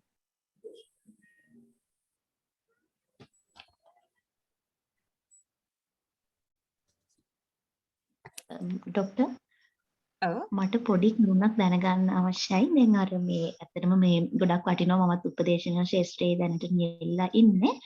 එතකොට දැන් අපි මේ ගර්භණී අවස්ථාවේ පසුවෙන මව්වරුන්ට මේ පසු ප්‍රසව මානසික සංකූලතා පිළිබඳව පූර්ව දැනුවත් කිරීමේ වැඩසටහන් සිදු කරනකොට මොන වගේ කරුණු සම්බන්ධව දැන් අපි අර ගර්භණී මවක් එයාගේ ප්‍රසූතියෙන් පස්සේ එයාගේ පවුලේ සමාජිකයන් දැනුවත් කරන්න පුළුවන් අපිට ඊට කලින්. එතකොට මේ ගර්භණී අවස්ථාවේ පසු වෙන මව්වරු මේ සම්බන්ධව දැනුවත් කරනවා නම් අපි කොහොමද ડોක්ටර් ඒ සම්බන්ධව අපි ප්‍රවේශයක් ගන්නේ? ඔව් ඇත්තටම දැන් ගර්භණී දැන් දැනුම ලබා දීම අවශ්‍ය දෙයක් වුණාට ගර්භණී අවස්ථාවේ ඉන්න අම්මලට අපි මේකේ සම්පූර්ණ මේකේ වෙන්න පුළුවන් දේවල් විස්තර කරන්නේ නැහැ. දැන් අපි අර මං කිව්වා මව්පිය සැසිවලදී අපි මේක ගැන දැනුවත් කිරීමක් කරනවා කියලා සෞඛ්‍ය වෛද්‍ය නිලධාරි කාර්යාලවලදී. නමුත් එතෙන්දී අපි සම්පූර්ණ මේ රෝග ලක්ෂණ මෙහෙම වෙන්න පුළුවන් කියලා හැමදේම කියන්නේ නැහැ ඒගොල්ලන්ට. ඒගොල්ලන්ට අපි එහෙම කිව්වහම ඒගොල්ලන්ට ලොකු බයක් ඇති වෙන්න පුළුවන්. ඒකම ඒගොල්ලන්ට දැන් තියෙන දැන් ගර්භණී භාවයත් එක්ක ඒගොල්ලන්ට වෙනම ස්ට්‍රෙස් එකක් තියෙනවා. දැන් ඉස්සරහට වෙන වෙනස් වීම එක්ක තව ස්ට්‍රෙස් එකක් තියෙනවා. ඒත් එක්ක මේ පසු ප්‍රසව මෙහිම අවදානමක් තියෙනවා කියලා කිව්වහම ඒකත් ඒගොල්ලන්ට තව ආතතියක් වෙන්න පුළුවන්. ඉතින් ඒ නිසා අපි මේක ගැන සම්පූර්ණ චිත්‍රය ඒගොල්ලන්ට පෙන්වන්නේ නැහැ. නමුත් ඒගොල්ලන්ට අපි කියන්නේ මේක මේ වගේ වෙනසක් වෙන්න පුළුවන්. ඔයගොල්ලන්ගේ මේ හෝමෝන වෙනස් වීමත් එක්ක මානසිකව පොඩි වෙනස් වීමක් වෙන්න පුළුවන්. ඒ මානසිකව වෙනස් වෙනවා නම් හැසිරීමේ යම්කිසි වෙනසක් වෙනවා නම් චුට්ටක් මේ අපේ පෞල් සෞඛ්‍ය සේවිකාවත් එක්ක කතා කරලා අපිට දැනුම් දෙන්න ඕනේ කියන එක තමයි අපි කියන්නේ. විශේෂයෙන්ම අපි හස්බන්ඩ්ට තමයි මේක දැනුවත් කරන්නේ. මෙයා දැන් එක්කෝ බබා ගැන නොසලකා ඉන්නවා නම්, එහෙම නැත්නම් මෙයා දුකෙන් වගේ ඉන්නවා නම්, කලකිරීමෙන් ඉන්නවා නම්, බයෙන් ඉන්නවා නම් මේ හෝමෝන වෙනස අපි මානසික කියන කතාව එතෙන්දි කියන්නේ නැහැ. මොකද මිනිස්සු කැමති නැහැ මේ වචනේ පිළිගන්න. මේක මේ බබා ලැබීමත් එක්ක සිද්ධ වෙන හෝමෝන වෙනස බලපාලා මේ වගේ දෙයක් වෙන්න පුළුවන්. එහෙම වුණොත් වහාම දැනුම් දීලා ප්‍රතිකාර සඳහා යොමු වෙන්න කියලා ඒක තමයි අපි කියන්නේ ඒගොල්ලන්ට. එහෙම නැතුව අර මේ වගේ විස්තර සහිතව මේක කිව්වොත් ඒගොල්ලන්ට ඇත්තටම ඒක තවත් පීඩනයක් බවට පත් වෙන්න පුළුවන්. ඒ නිසා. නමුත් බබා ලැබුණට පස්සේ මේ වගේ තත්ත්වයක් තියෙනකොට අපිට ඒ ගැන සම්පූර්ණ විස්තරයක් ඒගොල්ලන්ගේ පවුලේ අයට දැනුවත් කිරීම අවශ්‍ය වෙනවා. මොකද එයාගේ තියෙන රෝග ලක්ෂණ තේරුම් ගන්න එයාලා ඕනේ නේද? දැන් ඒ කියන්නේ වරදවා තේරුම් ගන්නවානේ බබාට ආදරේ නැහැ, මෙයා බබා ගැන සැලකිල්ලක් නැහැ, මේ වගේ වැරදි මත ඇති කර ගැනීම වළක්වන්න අපි ඒව ගැන හොඳ විස්තරයක් ලබා දෙන්න ඕනේ. එහෙම රෝගී වෙච්ච කෙනෙක්ගේ පවුලේ අයට.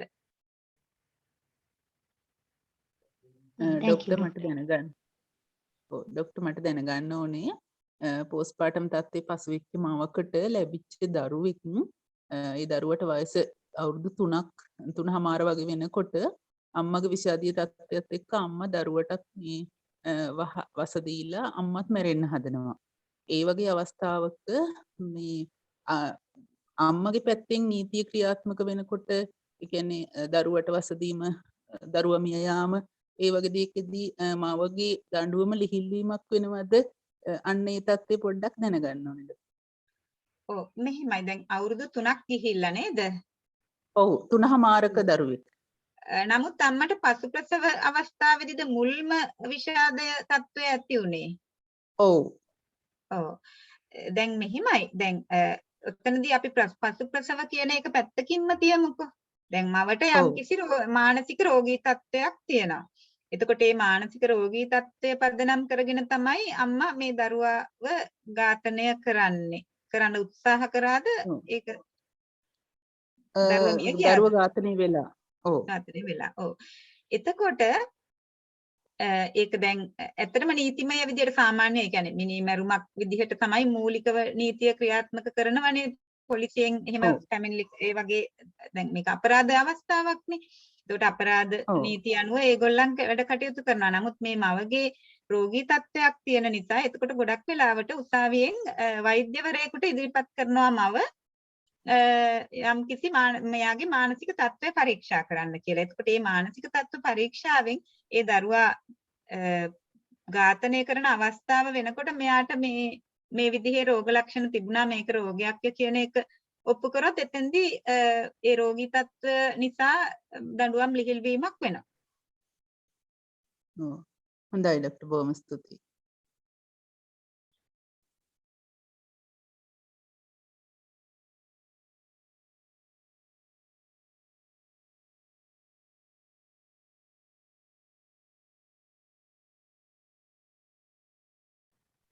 හොඳයි වෙනත් මොනවද දැනගන්න ඔබට තියෙන දේවල්?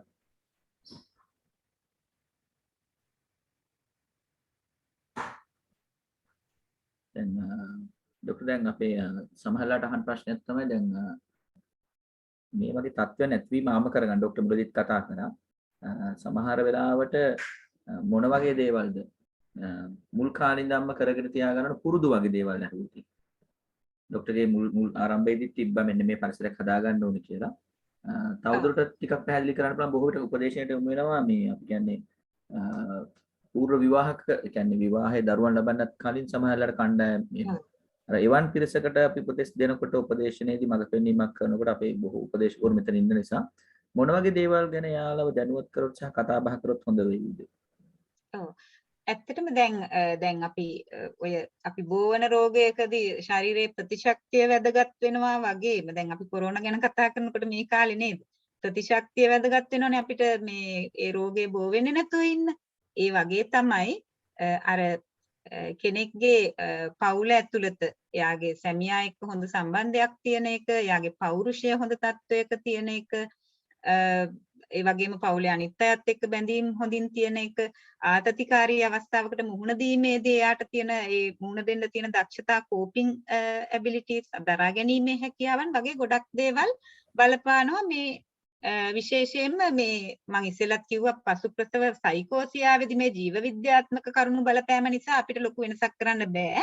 නමුත් පසු ප්‍රසව විෂාදය, ඔය ග්‍රස්තිය, ඒ වගේම ඇන්සයිටි, පසු ප්‍රසව කාන්සර් රෝග මේ වගේ තත්ත්වවලදී අපිට ගොඩක් ලොකු දෙයක් කරන්න පුළුවන්. අර ඒ කෙනාගේ සාමාන්‍ය දරා ගැනීමේ හැකියාවන්, පවුල තුල අන්තර් සම්බන්ධතා ඒවා හොඳින් පවත්වාගෙන යන්න උදව් කරන එකෙන් අපිට මේ පසු ප්‍රසව ඔය සයිකෝසියාව ඇර අනිකුත් තත්ත්වයන් ඇතිවීමේ අවදානම අඩු කරන්න පුළුවන්.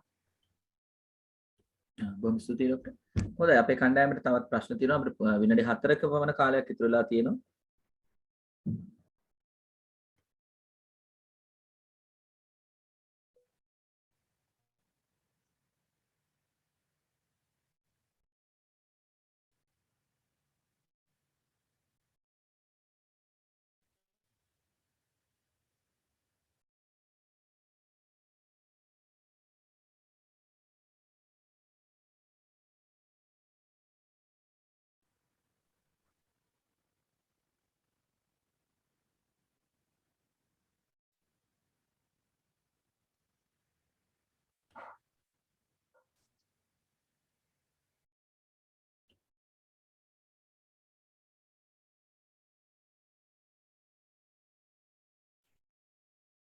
හොඳයි එහෙමනම් මම හිතන්නේ අපි 21 වෙනි වතාවට අද හමු වුණේ ඇත්තටම අපේ මනෝපදේශකරුන්ගේ වටමේ සමුව තුලින් අපි මේ වැඩසටහන ආරම්භ කරෙත් පහුගිය කොරෝනා සමයේ අපි නිවස වලටලා කාලය ගත කරනකොට ඒ කාලේ වඩාත් ඵලදායක ගත කරගනිමින් මේ ශේෂ්ත්‍ර යම් ප්‍රගමනයක් වෙනුවෙන් ඉතින් එසේ ආපු ගමනගේ 21 වෙනි වැඩසටහන මෙතන හරි අපූර්ව ඉදිරිපත් කිරීමක් සහ ඊටාම පිළිවෙලට සහ ක්‍රමානුකූලව ඔබතුමිය කරා අපි අපේ කණ්ඩායමට ඉතාම ස්තුතිවන්ත වෙනවා. මොකද අපිට මේ පිළිබඳ පරිපූර්ණ අවබෝධයක් ලබා ගන්න හම්බුණා කියන එක තමයි මගේ විශ්වාසය.